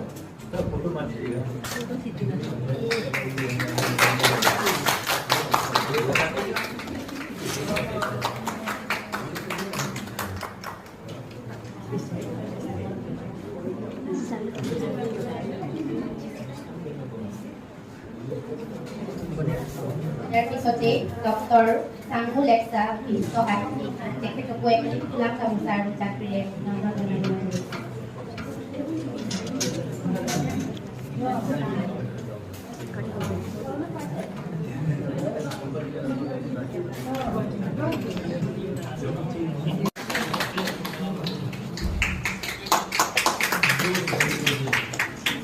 বিশিষ্ট সাহিত্যিক তথা সাংবাদিক কবিতা থাপা সংকল্প ডাঙৰীয়ানীকো এখন ফুলাম গামোচা আৰু জাপিৰে অভিনন্দন জনাবলৈ অনুৰোধ জনাইছোঁ।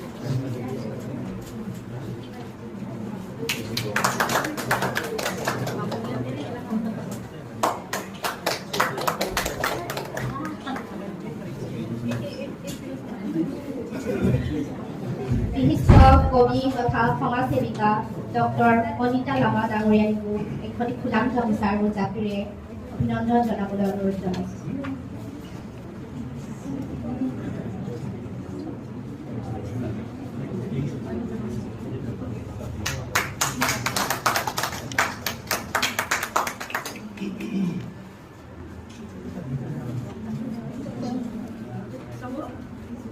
জনপ্ৰিয় reality show' master chef India cup 2023ৰ ফাইনেলিষ্ট আৰু প্ৰথম ৰানাৰ্ছ আপ আমাৰ অতিকৈ মৰমৰ আমাৰ অসমৰ গৌৰৱ শান্তা শৰ্মা ডাঙৰীয়ানীকো এখন ফুলাম গামোচা আৰু জাপিৰে সম্বৰ্ধনা জনাবলৈ অনুৰোধ জনাইছোঁ।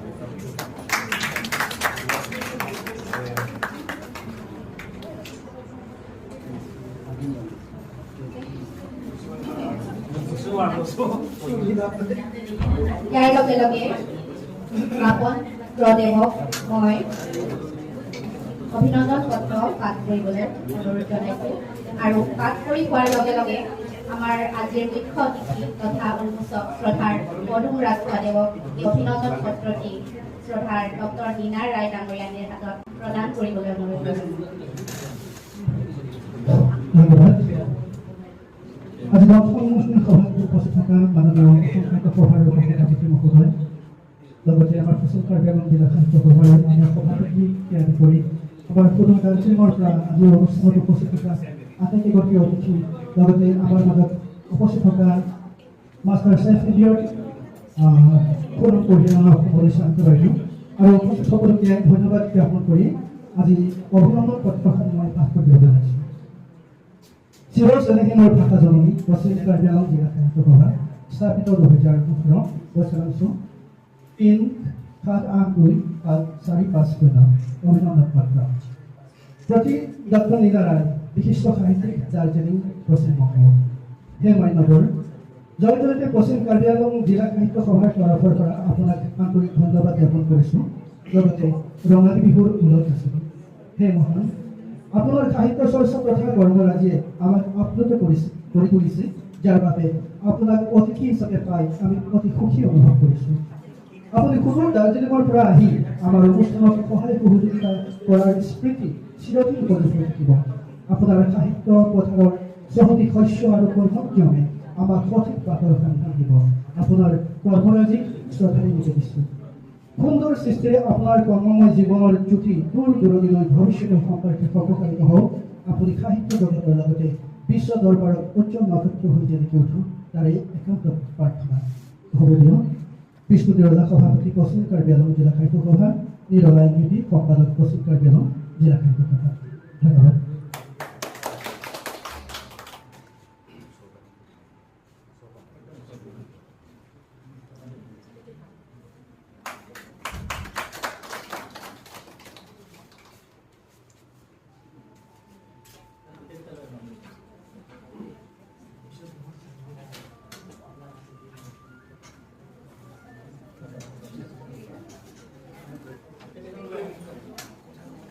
সাহিত্যিক ডক্টৰ চাংমু লেক্সা ডাঙৰীয়ানী অভিনন্দন পত্ৰ প্ৰদান কৰিবলৈ বিশিষ্ট সাহিত্যিক শংকৰ বৰদেৱক অনুৰোধ জনাইছোঁ।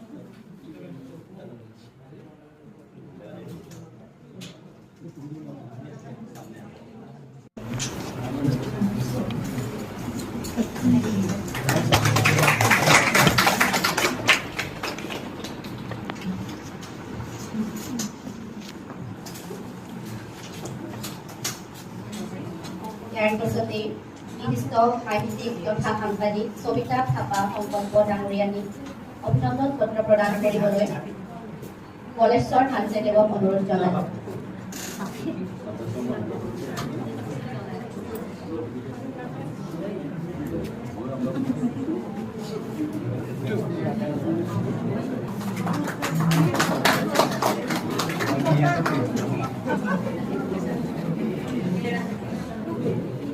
ইয়াৰ পিছতে বিশিষ্ট কবি তথা সমাজসেৱিকা ডক্টৰ অনিতা লামা ডাঙৰীয়ানীক অভিনন্দন পত্ৰ প্ৰদান কৰিবলৈ মই আজিৰ সভাৰ মাননীয় সভাপতি শ্ৰদ্ধাৰ বিষ্ণু কেৰেলাদেৱক অনুৰোধ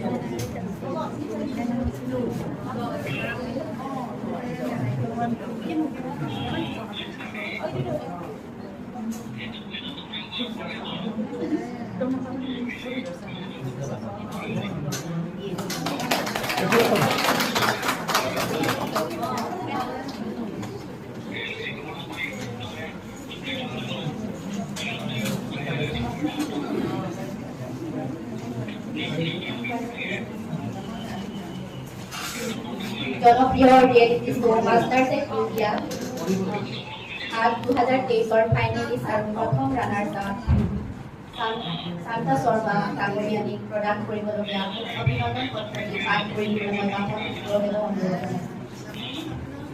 ধন্যবাদ। আমি আজি এই অনুষ্ঠানত আমাৰ মাজত উপস্থিত থকা শান্তা শৰ্মা বাইদেউ বিষয়ে আমি সঁচাকৈ গৌৰৱান্বিত।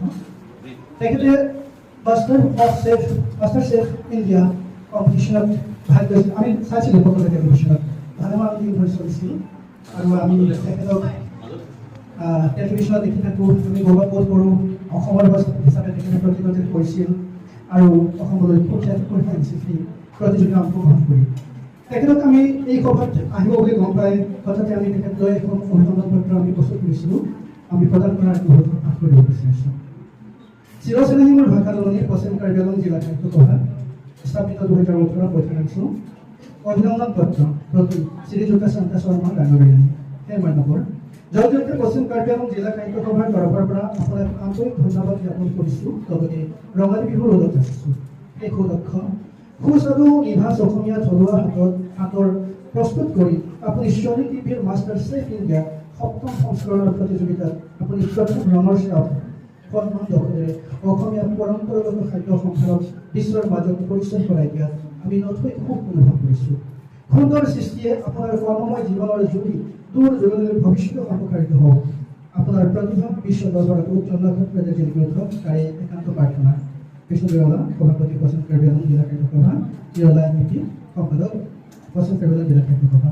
গতিকে এই অভিনন্দন পত্ৰখন আমাৰ অনুষ্ঠানত উপস্থিত থকা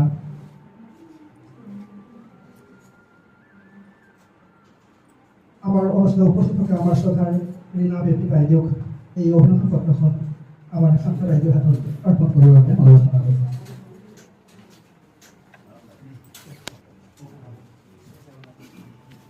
এইফালে চাব।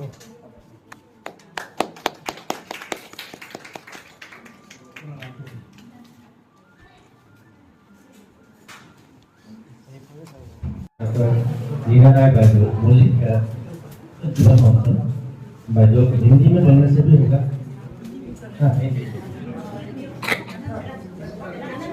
इसके आगे एक प्रश्न रही गई सार्थरम्पी और रीना बाई और कलेश्वर थानचे विभिन्न शिल्पी माने संबर्धना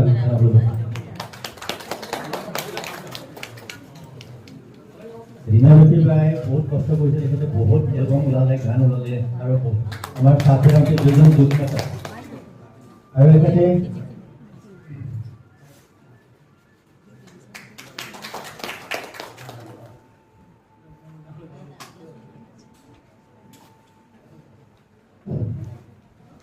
और एखाने इंटरनेशनल एक सम्मानना गराकी हबलगीया आछे अलप पिছত एखाने नाम पाব বুলি আমি গম পাই আছো। আমাৰ সাৰ্থৰম্পীদেৱ এখেতে বহুকেইটা ভাষা অসমীয়া, কাৰ্বি, নেপালী, হিন্দী বিভিন্ন ভাষাত তেখেতে মানে গান গায় আৰু আমি বহুত আগৰ পৰা শুনি অহা কাৰ্বি কালচাৰ ছ'চাইটিৰ ভিতৰৰ পৰা কাম কৰা মানুহ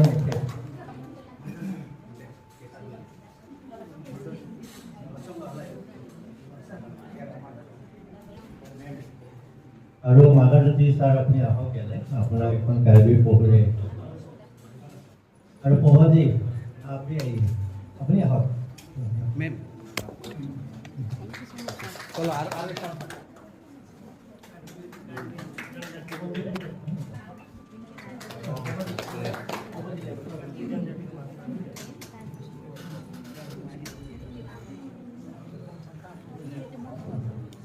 আমি বৰ আনন্দিত অতিথিসকলৰ কাৰ্বি পঢ়ুৰে এতিয়া इना राय বাইদেউ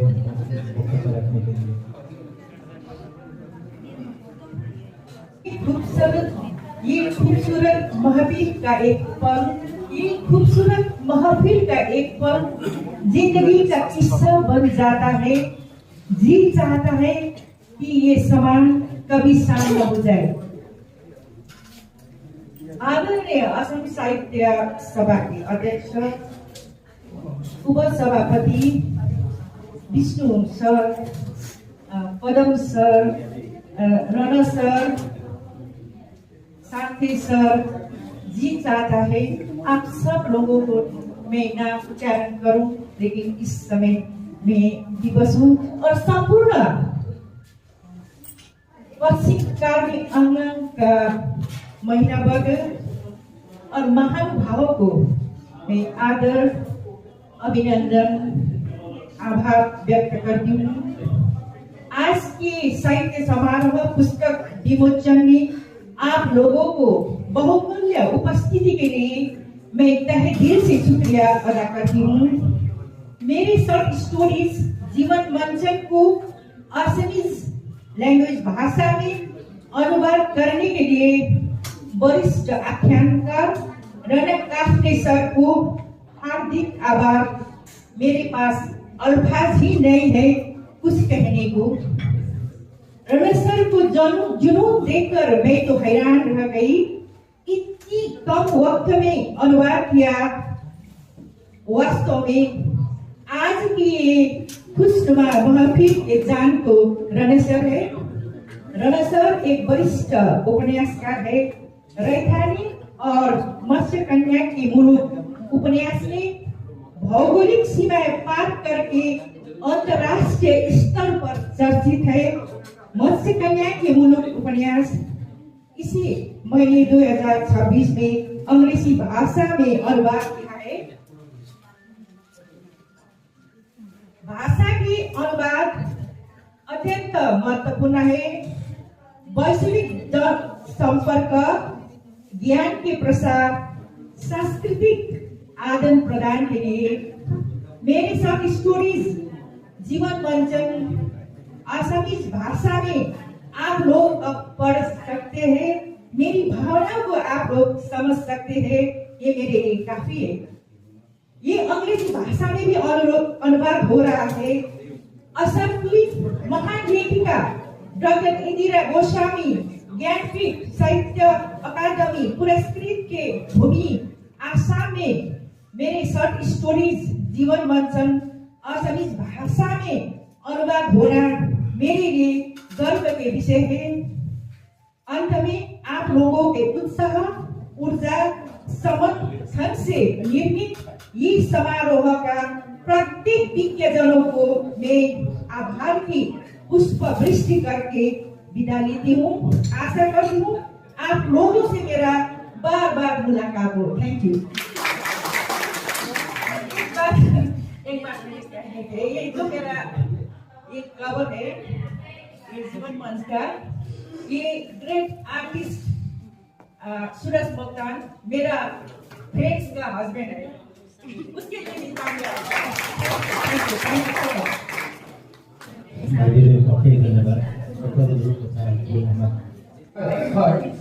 মই লিখিত হিচাপে বিভাগ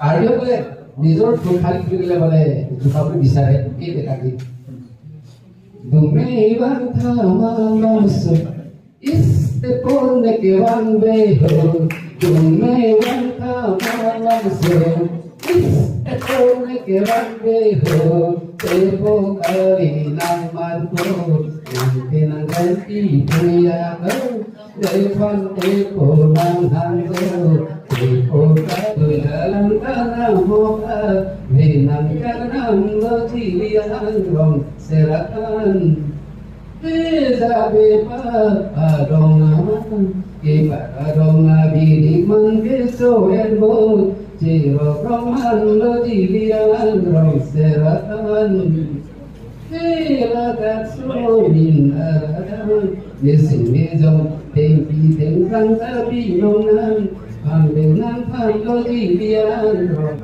beberapa gimana nih karena begitu episode nomor 7 History of History এখানে স্যার নেপালত গৈ নেপালী ভাষাত দুই গীত গাইছিলে দুইজনে জন্ম যদি সুবিধা হয় কেনেকৈ হয় ধন্যবাদ আপোনালোকে দুইজনেই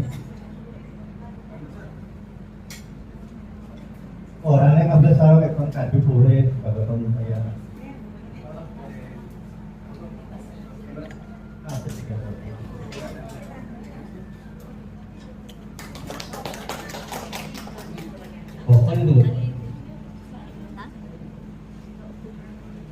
দাৰ্জিলিঙৰ পৰা এটা মৰমৰ চিন আনি দিছে তেখেতসকলে লগাই দিব আপোনাৰ নিশ্চয় কাৰণে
চাউলৰ মালিক কাৰ আছিলে চাউল বক্সৰ মালিকটো অকণমান আহিলে ভাল হয় ফোনটো কানেক্ট কৰিব লাগে আৰু এই কিতাপখন উন্মোচনৰ আজি শুভক্ষণত উপস্থিত হোৱা আজি অসম সাহিত্য সভাৰ উপসভাপতিৰ পৰা আৰম্ভ কৰি ডক্টৰ নীনা ৰায় তাৰপিছতে লেপচা মেম আৰু সভাত উপস্থিত সকলো গণ্যমান্য ব্যক্তিসকল আৰু মোৰ দাদা পলেশ্বৰ হাংছে সকলোকে মোৰ অসমীয়া নতুন বছৰ আৰু সাহিত্য সংগীতৰ চৰ্চাৰ আন্তৰিক কাৰ্বন যাচিলোঁ নমস্কাৰ খন্তেক পিছতে অলপ আগতে আমাৰ অসম সাহিত্য সভাৰ উপসভাপতি তেখেতে কৈ গ'ল আমি অসমত সকলো অসমীয়া গতিকে সাহিত্যৰ ক্ষেত্ৰতে হওক সংগীতৰ ক্ষেত্ৰতে হওক আমি অসমীয়া ভাষা ইমান চহকী তথাপিও আমাৰ মানুহবোৰে কিয় নিশিকে কথা ক'বলৈ গাবলৈ লিখিবলৈ আমি এলাহ কৰোঁ কিয় হৈছে বাৰু বহুত কাৰণ আছে মোৰ ব্যক্তিগত অনুভৱ আমি বহুত জাতি জনগোষ্ঠী সম্প্ৰদায়ৰ সকলে সংগীতৰ ক্ষেত্ৰতে হওক ভাষাৰ ক্ষেত্ৰতে হওক লিখাৰ ক্ষেত্ৰতে আমি অনুপ্ৰেৰণা পোৱাটো বহুত কঠিন আৰু সুবিধা পোৱাও বহুত কঠিন গতিকে আজি ৱেষ্ট কাৰ্বি আংলঙত পশ্চিম কাৰ্বি আংলঙত আমি গণিব পাৰোঁ হিচাপ কৰিব পাৰোঁ আঙুলি আমি গণিব পাৰোঁ আমি স্বাধীনতাৰ পিছত আমি ইয়াত কাৰ্বি আংলং অসম বিভিন্ন জিলা কথা মই নকওঁ, কিন্তু কাৰ্বি আংলঙৰ কথাই ক'ম আৰু পশ্চিম কাৰ্বি আংলঙৰ কথাই ক'ম। আমাৰ ইয়াত আজি উপস্থিত হোৱা উপসভাপতি ছাৰ আছে, তেখেতক মই এই কথাটো মই জনাবলৈ মই বিচাৰিছোঁ। আমাৰ ইয়াত 99% কৃষকসকল আছে, ফাৰ্মাৰবিলাক আছে, খেতিয়ক আছে। সেই খেতিয়কৰ ল'ৰা ছোৱালীয়ে স্কুল যাবলৈ বহুত টান পায়। আজি মোৰ বয়স এতিয়া 57, 50 বছৰ আগতে আমাৰ কাৰ্বি ল'ৰা ছোৱালীবিলাকে স্কুল যোৱাটো বাদেই, অসমীয়া শিকাটো বাদেই, হিন্দী শিকাটো বাদেই স্কুল যাবলৈ ভয় কৰে। আৰু স্কুল পঠিয়াবলৈ কিতাপ ক'ত পাব? বহুত দুৰৱস্থা, বহুত পিছপৰা এইখন জাগা। আজি সেইটো কাৰণে মই বহুত গৌৰৱ কৰিছোঁ। আজি আমাৰ টুমৰেঙৰ নিচিনা, পশ্চিম কাৰ্বি আংলঙৰ নিচিনা সাহিত্য সভাৰ উপসভাপতি ইয়াত পদাৰ্পণ কৰিবলৈ পোৱাটো কাৰ কাৰণে হৈছে? অসম সাহিত্য সভা ইয়াত শাখা কমিটিৰ কাৰণে হৈছে। আৰু হয়তো দাৰ্জিলিঙৰ পৰা বিখ্যাত জনপ্ৰিয় সাহিত্যিক সাংবাদিকসকল আজি ইয়াত পদাৰ্পণ কৰিবলৈ সুবিধা হৈছে। তাৰ কাৰণে হৈছে আমাৰ বিশেষকৈ ইয়াত সাহিত্য চৰ্চা, সংগীত চৰ্চা উদ্যোক্তাসকল জান প্ৰাণ তেওঁলোকে কষ্ট কৰিছে।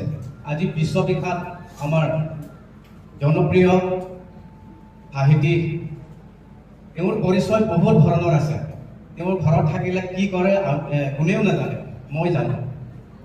বাহিৰত তেওঁ সাধাৰণ শিক্ষক, তেওঁৰ পৰিচয় বাহিৰত তেওঁৰ পৰিচয় সাধাৰণ শিক্ষক। ঘৰত আহিলে তেওঁ গাখীৰৰ খীৰা খেতি কৰে, চব্জি খেতি কৰে, গোবৰ পেলায়, চব কাম কৰে, পানী যোগান ধৰে। কিন্তু বাহিৰত তেওঁ কি কৰে? সাংঘাতিক তেওঁ কাম কৰিছে। যাৰ ফলত আজি আমাৰ পশ্চিম কাৰ্বি আংলঙত মই আজি ইমান আনন্দ পাইছোঁ, ইমান ফূৰ্তি লাগিছে। তেওঁলোকৰ দ্বাৰাই আমি একত্ৰিত হ'বলৈ পাইছোঁ। গতিকে ডক্টৰ দীনদয়াল নিচিনা, লেটামিয়া নিচিনা তেওঁলোকে আহি পাইছে। কাৰ কাৰণে? ছাৰৰ অশেষ চেষ্টাৰ কাৰণে। তেওঁ অসমীয়া অনুবাদ কৰিছে, নেপালীটো লিখিছে, হিন্দীটো লিখিছে, ৰাইথালীৰ পৰা আৰম্ভ কৰি আমেৰিকাৰ বুকুত তেওঁ ভৰি দিবলৈ সক্ষম হৈছে। একমাত্ৰ ভাৰতীয়, একমাত্ৰ টুমৰেঙৰ মুকাচং, একমাত্ৰ কাৰ্বি আংলং, পশ্চিম কাৰ্বি আংলং, হয়নে নহয়? গতিকে মই তেওঁক প্ৰশংসা কৰা নাই। তেওঁৰ যিটো সত্য আজি আমাক চকুৰ আগত তেওঁ কৰি দেখুৱাইছে, সেইটো কাৰণে মই কৈছোঁ বা ৰাইজক মই আপোনাৰ সন্মুখত মই ক'বলৈ মই সাহস কৰিছোঁ। গতিকে প্ৰত্যেক জাতি জনগোষ্ঠীয়ে মেক্সিমাম এইটোৱে চিন্তা কৰে নিজৰ ভাষাটো কেনেকৈ ডেভেলপ কৰিব পাৰোঁ, হয়নে নহয়? মই অসমীয়া হ'লে মই অসমীয়া ভাষা মই লিখিম গাম, নেপালী হ'লে নেপালী ভাষা লিখিম গাম। কিন্তু আমাৰ ৰাণা ছাৰৰ সেইটো নহয়। মই পৃথিৱীত এনেকুৱা এটা বস্তু মই ষ্টাব্লিছ কৰিম, প্ৰতিষ্ঠা কৰিম, মই যিয়ে মানুহ নহয়, যিয়ে জাতিয়ে নহয়, সকলো জাতিক, সকলো ভাষা ভাষিক মই ভাল পাবলৈ মই শিকিম আৰু মই লৈ যাম। সেইটো প্ৰচেষ্টা তেওঁ আছে। গতিকে সকলোৱে তেখেতৰ নামত ডাঙৰ হাত চাপৰি বজাওক। গতিকে মই গান গাবলৈ লৈছোঁ আমাৰ সুদাস কণ্ঠ ডক্টৰ ভূপেন হাজৰিকা আহ আহ ওলায়া গানটো আমাৰ পদ্মশ্ৰী ধনেশ্বৰ ইমতি ছাৰে কাৰ্বি অনুবাদ। গতিকে আমাৰ উপসভাপতিৰ পৰা আমি বহুত ওলাবলৈ আমি প্ৰয়াস কৰিলোঁহেঁতেন। এই অশেষ ধন্যবাদ ভূপেন দাক আজি মনত পেলাই দিলে আপুনি, হয়নে? সেই আপোনাৰ এইখন যাত্ৰা আগুৱাই যাওক আগলৈকে। এতিয়া আমি নিমন্ত্ৰণ কৰি মাতিছোঁ বিশিষ্ট সাহিত্যিক জ্যোতি সমাগাই, তেখেতে অনুবাদ সাহিত্যৰ বিষয়ে, কাফলেৰ বিষয়ে আলোকপাত কৰিবৰ কাৰণে অনুৰোধ জনাইছোঁ। মঞ্চত উপস্থিত সাহিত্য মৰ্মজ্ঞ সাহিত্য পাঠক, লগতে প্ৰেক্ষাগৃহত উপস্থিত সাহিত্য বুজি মাৰি লোৱা আগসমূহ দৰ্শকসকলকো সম্ভাষণ জনায়। অনুবাদ সাহিত্যৰ ওপৰত সভাপতি মহোদয়ে যি ক'বলৈ মানে তাত মই বেছিকৈ আৰু আপুনি লগাবলৈ বিচৰা নাই, কিন্তু এইটোৱে কথা ক'বলৈ ওলাইছোঁ, অসমীয়া, নেপালী আৰু ইংৰাজী খাদ্যৰ পৰা অনুবাদ খাদ্যৰ ভূমিকা অপৰিসীম। অনুবাদৰ জৰিয়তে বিশ্ব খাদ্যৰ লগতে ভাৰতীয় অন্যান্য ভাষাৰ উৎকৃষ্ট সৃষ্টিসমূহ বিভিন্ন ভাষীৰ পৰলৈ নাচ বা সম্ভৱ হৈছে। অসমীয়া, ইংৰাজী আৰু নেপালী অনুবাদ খাদ্যই কেৱল অসমীয়া, ইংৰাজী আৰু নেপালী ভাষাৰ পৰিসৰ বৃদ্ধিয়েই কৰা নাই, বৰঞ্চ বিশ্বৰ বিভিন্ন প্ৰান্তৰ মানুহৰ চিন্তা চেতনাৰ সৈতে অসমীয়া সমাজক সংযোগ কৰি আহিছে। ইয়াৰ লগতে মই আৰু এটা কথা সন্নিৱিষ্ট কৰিবলৈ বিচাৰোঁ। আজি যিহেতুকে আমাৰ ৰাধা কাফলে ডাঙৰীয়াৰ আজি বিশেষ কাৰ্যক্ৰম হ'ব লাগিব, ৰাধা কাফলেৰ বিষয়ে চমুকৈ মই তেখেতৰ এটি গ্ৰন্থৰ আলোকপাত কৰিব বিচাৰিছোঁ। পশ্চিম কাৰ্বি আংলং জিলাৰ কোম্পেঙৰ নিকটৱৰ্তী জকাইচুক অঞ্চলৰ মুগাচং গাঁৱৰ বাসিন্দা ৰাধা কাফলে এগৰাকী প্ৰবীণ সাহিত্যিক আৰু কুশল সংগঠক হিচাপে পৰিচিত। ছাত্ৰাৱস্থাৰ পৰাই সাহিত্যৰ পথাৰত নেপালী, অসমীয়া, হিন্দী আৰু গাৰো ভাষাৰ শব্দৰ খনিকৰ কাফলেদেৱে ১৭খন গ্ৰন্থ প্ৰণয়ন কৰি সাহিত্যৰ ভঁৰাল জনপ্ৰিয় কৰিছে। তেখেতৰ কাপৰ পৰা সৃষ্টি হোৱা ১৪সংখ্যক গ্ৰন্থ ৰৈথানী নামৰ নেপালী উপন্যাসে আন্তঃৰাষ্ট্ৰীয় নেপালী সাহিত্য সমাজৰ ২০২৩ বৰ্ষৰ সৰ্বোৎকৃষ্ট পুস্তক পুৰস্কাৰ লাভ কৰিছে। এয়া আমাৰ বাবে সুখৰ খবৰ। ৰাধা কাফলেদেৱৰ ১৬সংখ্যক গ্ৰন্থটি আছিল মৎস্য কন্যাকো মুলুকমা। এয়া ভ্ৰমণ বৃত্তান্ত পুথি। এই গ্ৰন্থটি ২০২৪ চনত প্ৰকাশ পায়। ইয়াৰ প্ৰকাশক আছিল ইজা প্ৰকাশন, ভোগ, দাৰ্জিলিং।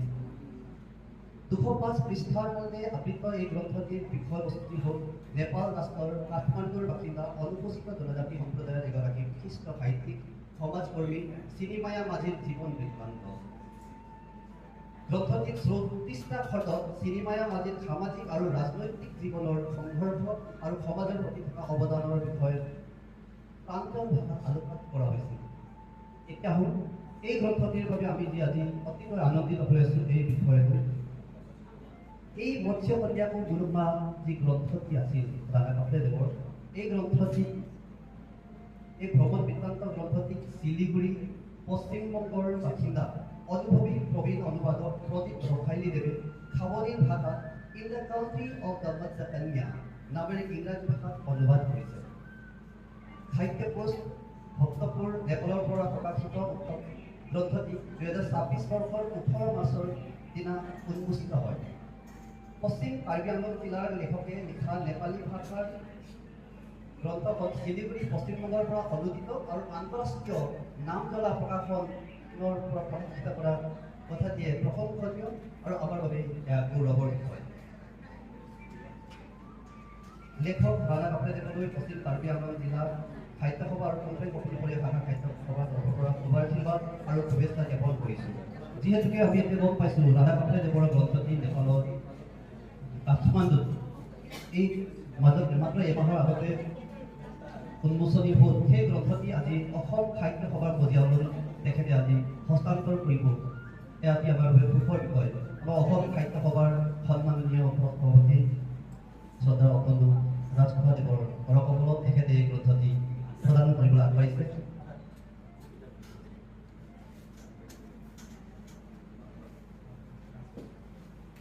मत्स्य कन्याको मुलुकमा यो राणा काफलेज्यूको 16औं कृति हो। यहाँ पर 17औं कृति मध्ये 16औं कृति थियो यो, र अहिले वर्तमान राष्ट्रिय र अन्तर्राष्ट्रिय स्तरमा एकदमै नाम गरेको कृति यो हो।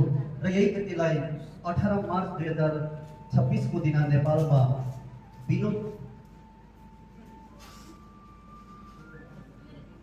प्रवीण रसाइलीज्यूले यसलाई अनुवाद गर्नुभएको थियो। र प्रवीण रसाइलीज्यूले अनुवाद गर्नुभएको यो कृतिले अब जम्मै भारत तथा अन्तर्राष्ट्रिय स्तरमा पनि राणा काफलेज्यूको यो कृतिमाथि जानकारी लिन पाउनेछन्। यो अति सुखद समाचार हामीले लिएका छौँ। फेरि पनि बधाई राणा काफलेज्यूलाई, धन्यवाद।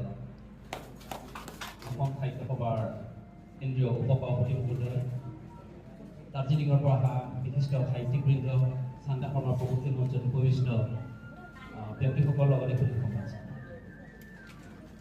সাম্প্ৰতিক সময়ছোৱাত যদি আমি চাওঁ, যি সময়ত আতংকবাদ, হত্যা, ভাৱ প্ৰবঞ্চনা, স্বাৰ্থপৰতা আদিয়ে চৰম সীমা পাইছে আৰু নানা সংঘাতেৰে মানুহবোৰ ব্যতিব্যস্ত, তেনেকুৱা এক প্ৰতিকূল পৰিৱেশতো নিৰলসভাৱে সাহিত্য সেৱা কৰি আহিছে তাত সাহিত্যিকে আৰু তেখেতৰ সেই সাহিত্য সেৱা নিৰলসভাৱে সাহিত্য সেৱা কৰি অসমীয়া ভাষাত অনুবাদ ৰাণা কাফে ডাঙৰীয়া কৰিলে তাৰ বাবে তেখেতক ধন্যবাদ জ্ঞাপন কৰিছোঁ।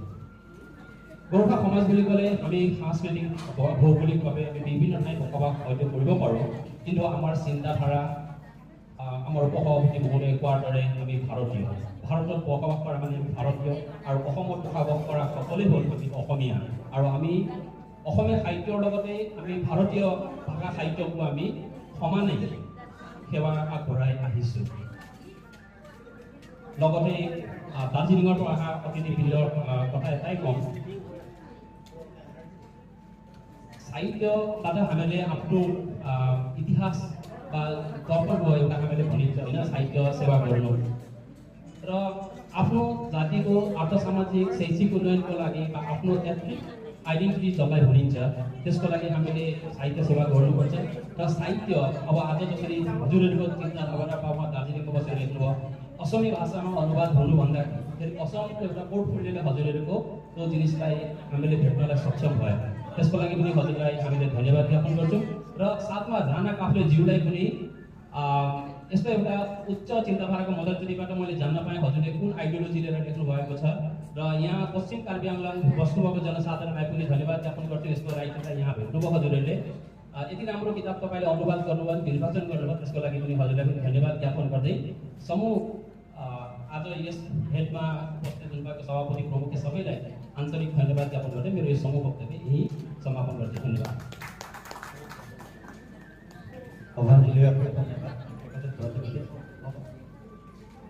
আমি এতিয়া সভাপতিক ক'বলগীয়া আছে। আমি ছাৰ আমি জিলা সাহিত্য সভাই কি কাম কৰিলোঁ আজিলৈকে সেইখন কথা অলপমান কওঁ। আমি জিলা সাহিত্য সভাই এখন এনেকুৱা অনুষ্ঠান কৰিছোঁ যিটো অসমত হোৱা নাই বুলি ৰিপৰ্টাৰবিলাকে লিখিছে, আমি নাজানো কিন্তু হয়নে নহয়। নিজৰাত কবিতা বুলি এখন অনুষ্ঠান আমি আজিৰ পৰা 7 মাহ আগত কৰিলোঁ তাৰ লিখিনিঙত।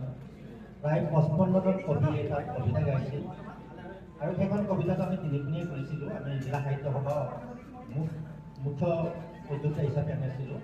কাৰ্বি আংলং আমি পশ্চিম কাৰ্বি আংলং জিলা সাহিত্য সভা আমি লৈছিলোঁ আৰু পশ্চিম কাৰ্বি আংলঙৰ নেপালী সাহিত্য সভাক আমি লৈছিলোঁ। আমি তিনিদিনীয়াকৈ তাত প্ৰদান কৰিছোঁ আৰু তাত সম্পূৰ্ণ নেচাৰেলি বেষ্ট আমি বাঁহৰ চুঙাত খানা খাইছিলোঁ হয়নে। আৰু আমি গুৱাহাটীৰ পৰা নিমন্ত্ৰণ কৰিছিলোঁ কিন্তু অসম সাহিত্য সভাৰ মানুহবিলাককে মাতিছিলে আহিবলৈ নোৱাৰোঁ বুলি ক'লে কিমান সময়ত প্ৰগ্ৰামটো যোৱাৰ কাৰণে বৰ দুখৰ কথা। কিন্তু অনাগত দিনত আমি তেনেকৈ প্ৰগ্ৰাম কৰিম। আৰু ভূপেন হাজৰিকাদেৱৰ 100তম যিটো জন্ম জয়ন্তী আমি তৰাদেৱী শাখাৰ আতিথ্যত আমি জিলাই প্ৰগ্ৰামটো কৰিছিলোঁ। তাত বৰ সুন্দৰ অনুষ্ঠান হৈছিলে। ঠিক তেনেকৈ এনেকুৱাকৈ আমি নেক্সট কাৰ্যসূচী আমি হাতত লওঁ অনাগত দিনত আমি তেনেকৈ প্ৰকৃতিৰ আৰু ছাৰ আপোনাৰ এখন মই HBCৰ মাজতে দিলোঁ আমি এখন বহুকেইটা কিতাপ ওলালোঁ তাৰ মাজত ভিতৰ সভাত আমি এটা অনুষ্ঠান কৰিলোঁ আমাৰ জিলা সাহিত্য সভাৰ ছাৰক মই অৰ্পণ কৰিলোঁ। মই ভূপেন হাজৰিকাৰ কিতাপ দিলোঁ আপোনাৰ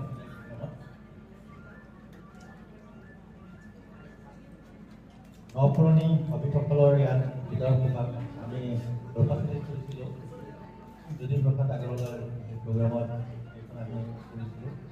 আহি পদক্ষেপত আমি আমাৰ বাইদেউসকলক আমি যিমান শব্দৰে কওঁ দাৰ্জিলিঙৰ পৰা অহা চাৰিজনী যোৱাকালি আমি যেতিয়া ষ্টেচনত গৈ লগ পাওঁ একদম এনেকুৱা সাধাৰণ মানে মানুহৰ কিন্তু ইমান মানে তত্ত্বগত ৰিচৰ্চফুল সমল থকা ব্যক্তিত্বৰ গৰাকীৰ ওচৰত আজি আমি ইয়াত একেলগে কাম কৰিবলৈ এটা পৰিৱেশ পালোঁ আহিলে দাৰ্জিলিঙৰ পৰা। আৰু অনাগত দিনত আপোনালোকক আকৌ আমি স্বাগতম জনাম, আপোনালোকে আহিব লাগিব। আৰু আমাৰ ৰাণা কাফলেৰ যিটো বিষয় সকলোৱে ক'লে ৰাণা কাফলেৰ যিকেইটা মনৰ ভাৱ মোৰ লগৰীয়া হয়। আমি মই এনেকৈ কথা পাতোঁ দুজনে আমি এনেকৈ লাগোঁ কিন্তু এখেতে মানে ময়ো সাহিত্যত হাত দিছোঁ। মই দুখনমান কৃতি ওলালোঁ তেনেকৈ কিন্তু ৰাণা কাফলে কি কৰে ফটকৈ দেখিয়ে দেখাৰ লগে লগে ফটকৈ পঢ়ি যায়। তেওঁ 15 দিন যদি মোবাইলটো চাইলেণ্টত যদি ৰাখিছে গম পাব যে এখন কিতাপ ওলাব এনেকুৱা মানে নিচা তেখেতৰ। আৰু এখেতৰ প্ৰতিটো খোজত আমি যিমান পাৰোঁ আমি সহায় কৰিবৰ কাৰণে অগ্ৰসৰ হৈ ওলাই আহিছোঁ। তেখেতৰ লিখনি পাৰ্টটোত মানে এখন ভয় বাজাৰ পৰা আৰম্ভ কৰি অন্তঃৰাষ্ট্ৰীয় পৰ্যায়ত তেখেতৰ যিটো নাম আমি কৈ শেষ কৰিব নোৱাৰোঁ, তেখেতৰ দখল বহুত বেছি। অসম সাহিত্য সভাৰ প্ৰতিটো মুহূৰ্তত, প্ৰতিটো কামত যিধৰণে প্ৰতিটো মুহূৰ্তত কিতাপৰ কথা, সাহিত্যৰ কথা, সংস্কৃতিৰ কথা যদি চিন্তা কৰে, এইখন পশ্চিম কাৰ্যালয়ৰ বহুকেইজনৰ ভিতৰত এজন ৰাণা কাপলেই হয়। ৰাণা কাপলেক যিমান ক'লেও আমি শেষ কৰিব নোৱাৰোঁ। যে আমি অনাগত দিনত এইখন আমি জিলা সাহিত্য সভা আমি এটা গৌৰৱ অনুভৱ কৰিছোঁ যে আপোনাৰ এখন কিতাপ আমি প্ৰকাশ কৰিবলৈ পাইছোঁ, সেইখন আমাৰ বাবে বৰ গৌৰৱৰ কথা। অনাগত দিনবিলাকত আমাৰ জিলা সাহিত্য সভাই কেন্দ্ৰই যিকেইটা দায়িত্ববিলাক দিয়ে সেইকেইটা দায়িত্বটো আমি সুচাৰুৰূপে পালন কৰিম। আৰু আমি অলপ দুৰ্বল ছাৰ, আমি শাখা মাত্ৰ 13খন মাত্ৰ, এতিয়া 2খন শাখা, এখন জেংঘাট এখন শাখা আৰু বৰ্ষত এখন শাখা, এইখন শাখা খুলিবৰ কাৰণে আমি লাগি আছোঁ। যিকেইজনক লগ পাইছোঁ হ'ব বুলি কৈছে, কিন্তু তেওঁলোকে আজিলৈকে মাতা নাই। কিন্তু ইমান দুখৰ মাজতো আমি প্ৰগ্ৰামবিলাক কৰি আছোঁ। আপোনালোকৰ যিটো অনুপ্ৰেৰণা, আজি মই বিশেষকৈ ধন্যবাদ দিলোঁ। আজি আপোনাৰ কেন্দ্ৰৰ প্ৰগ্ৰাম আছিলে হয়নে ছাৰ? আমাৰ উপসভাপতিৰ কেন্দ্ৰৰ প্ৰগ্ৰাম আছিলে, তথাপিও তেখেতে ক'লে বোলে নহয়, মই কাটিব নোৱাৰিলোঁ, পশ্চিম কাটিব নোৱাৰিলোঁ। ইমান আনন্দ, মই যোৱাকালি পৰা আনন্দিত হ'লোঁ যে গম পালোঁ ইয়ালৈ আহি আছে। আৰু ইমান চিডিউল টাইম, তেখেতৰ প্ৰতিটো মুহূৰ্তত আমি গম পাওঁ, যেতিয়া আমি আপডেট পাওঁ ছ'চিয়েল মিডিয়াবিলাকত, প্ৰতিটো মুহূৰ্তত ছাৰে অলৰেডি আমি ফেচবুকত আপডেট দিয়া নাই, ছাৰে কিন্তু অলৰেডি এইকেইটা ফেচবুকত তাহাঁতেই বহুতে গম পালে যে ইয়াত পশ্চিম কাৰ্যালয়ত কোন কোন আছিলে, কি কেনেকুৱা পৰিৱেশৰ প্ৰগ্ৰাম হৈ গ'ল, ছাৰে অনলাইনত দিয়ে। ইমান এডভান্স টেকন'লজি পাৰ হ'ল। আৰু ছাৰক আমি আপোনাৰ পৰা আমি আশীৰ্বাদ পাব বিচাৰিছোঁ। মানে মই ভাবিছোঁ, ছাৰে মোক ভাবিছিলে মোক ককাদেউ বুলি মাতিছিলে, মই দাদা বুলি ভাবিছিলোঁ। নহয়, মই তেখেতকৈ প্ৰয়োগ কৰিলোঁ যে মই ছাৰক দাদা বুলি কওঁ। আজি শান্তাবাই যি কাম কৰিছে আমি বৰ গৌৰৱ অনুভৱ কৰোঁ। সেইকেইটা কাম সকলোৱে সাধাৰণতে ঘৰত সকলোৱে কৰোঁ, কিন্তু সেই স্তৰৰ যিটো বিশ্ব দৰবাৰত অসমীয়া যিটো পৰম্পৰা খাদ্য শৃংখল হয়নে, বা নেপালী হওক, ইয়াত থাকিলে খাদ্য শৃংখলৰ বিষয়ে যদি আপুনি বাহিৰলৈ ওলাই লৈ গ'ল, এনেকুৱা আপোনালোকক যেনেকৈ ধৰণৰ আমি সম্বৰ্ধনা কৰিব লাগিছিলে, চাগে সৰু হ'ল, মই সেই অনুভৱ কৰোঁ। আপোনালোকৰ প্ৰেৰণাৰ পৰা আমাৰ এইখন অঞ্চলৰ, আমাৰ পশ্চিম কাৰ্যালয়ৰ আগত উঠি অহা বাইদেউসকলে সেইকেইটা কাম কৰি যাব। আৰু বৰ বেছি দীঘলীয়া নকৰোঁ, কাৰণ বহুত সময় হ'ল। মোৰ এইখন ভাষাত ৰস নাই, ৰসবিহীন শব্দ হয়নে, সেই ৰস নাই। সেই গতিকে কি ৰস কি মই খানি ক'বকৈ নোৱাৰোঁ। কি চাবা লগৰীয়া ইয়াক কাৰিনী পাহাৰ, মই সকলোকে একেলগে কওঁ, কি চাবা লগৰীয়া ইয়াৰ মোৰ কাৰিনী পাহাৰ, পাহাৰৰ দুয়োপাৰে স্বৰ্গৰ ফুলবাৰী। কলম কপিলি বহিছে ইয়াত, লাংটি দেহাংগী ভাৱমান ইয়াত, দুটা চেন ডাঙৰ দীঘল হৈছে য'ত, কি চাবা লগৰীয়া ইয়াৰ মোৰ কাৰিনী পাহাৰ, পাহাৰৰ দুয়োপাৰে স্বৰ্গৰ ফুলবাৰী। সকলোকে একমুষ্ট হৈ শলাগৰ শৰাই পদম ৰাষ্ট্ৰ ছাৰলৈ মুখ্য অতিথি হিচাপে অহাৰ কাৰণে অশেষ শলাগৰ শৰাই আগবঢ়াইছোঁ। আপোনাৰ পৰা টংক কুমাৰ ছাৰক পৰা আগবঢ়াইছোঁ। ইমান ৰসাল ভাষাৰে যিটো উপস্থাপন কৰিলে, আৰু তিনিওজন বাইদেউ দাৰ্জিলিঙৰ পৰা অহা, মীনা ৰায় বাই, চম্মুক বা আৰু শান্তা বা, আৰু আমাৰ আছাম ছায়েন্স ছ'চাইটি আৰু স্পৰ্টছৰ পৰা অহা আদি কৰি অতিকৈ শ্ৰদ্ধাৰ আমাৰ কলেজৰ সাংসদ, এই বয়সতো আপুনি এৰা নাই, আপোনাকো শলাগৰ পৰা দিছোঁ। স্বাৰ্থে ৰংপিয়াজতা বা শলাগৰ পৰা কিন্তু দিম আৰু বিশেষ নাই। আপোনালোকৰ যিটো মৰম, সেইখন মৰমৰ পৰা আমি এইটোৱেই পাইছোঁ যে আজি এইখন প্ৰগ্ৰামটো ছাকচেছ হৈছে। আজি এইখন প্ৰগ্ৰামত এইখন IPৰ যিমান কাৰ্যকৰ্তাসকলে আমাক ভিতৰৰ পৰা ছাপোৰ্ট দিছে, তেওঁলোককো আমি শলাগৰ পৰা আগবঢ়াইছোঁ। আৰু এইখন অনুষ্ঠানত আমাৰ শাখা সাহিত্য সভা আৰু ৰিপৰ্টাৰ নাৰায়ণ বৰুৱাকে আদি কৰি সকলোকে সহযোগেৰে শলাগৰ শৰাই আগবঢ়াইছোঁ। আৰু আমাৰ কৰদেৱী শাখাৰ সভাপতি জেমছ টিমক, আৰু লগতে আমাৰ যিমান আছে আমাৰ জিলা সাহিত্য সভাৰ বিষয়ববীয়া, শাখা সাহিত্য সভাৰ বিষয়ববীয়া, আৰু মুগাচং আদৰ্শ মহিলাৰ পৰা অহা আমাৰ বাইদেউ, আৰু আমাৰ কদম ৰাজখোৱা ছাৰৰ জীয়ৰী। এইখন সময়ত কোনোবাই ক'ব পাৰে যে মই এটা অনুষ্ঠান মোৰ ল'ৰাক লৈ গৈছিলোঁ, ল'ৰাই আহি তাত মোক কৈছিল দেউতা আপুনি যিটো ভাল পায় সেইটো তাতকৈ মই বেলেগ ধৰণৰ আছিলোঁ, কিন্তু আপোনাৰ প্ৰগ্ৰামত মই থাকি কিবা এটা শিকিছোঁ।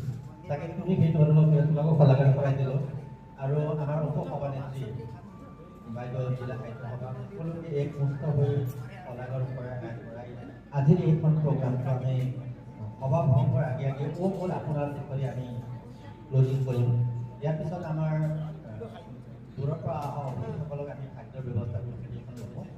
আমি সকলোৱে একেলগে হৈ ৰাইজে অহা কম আপোনালোকে আমি প্ৰগ্ৰামটো কৰিম। এতিয়া সভাপতিৰ ভাষণ ইমানতে দিলোঁ।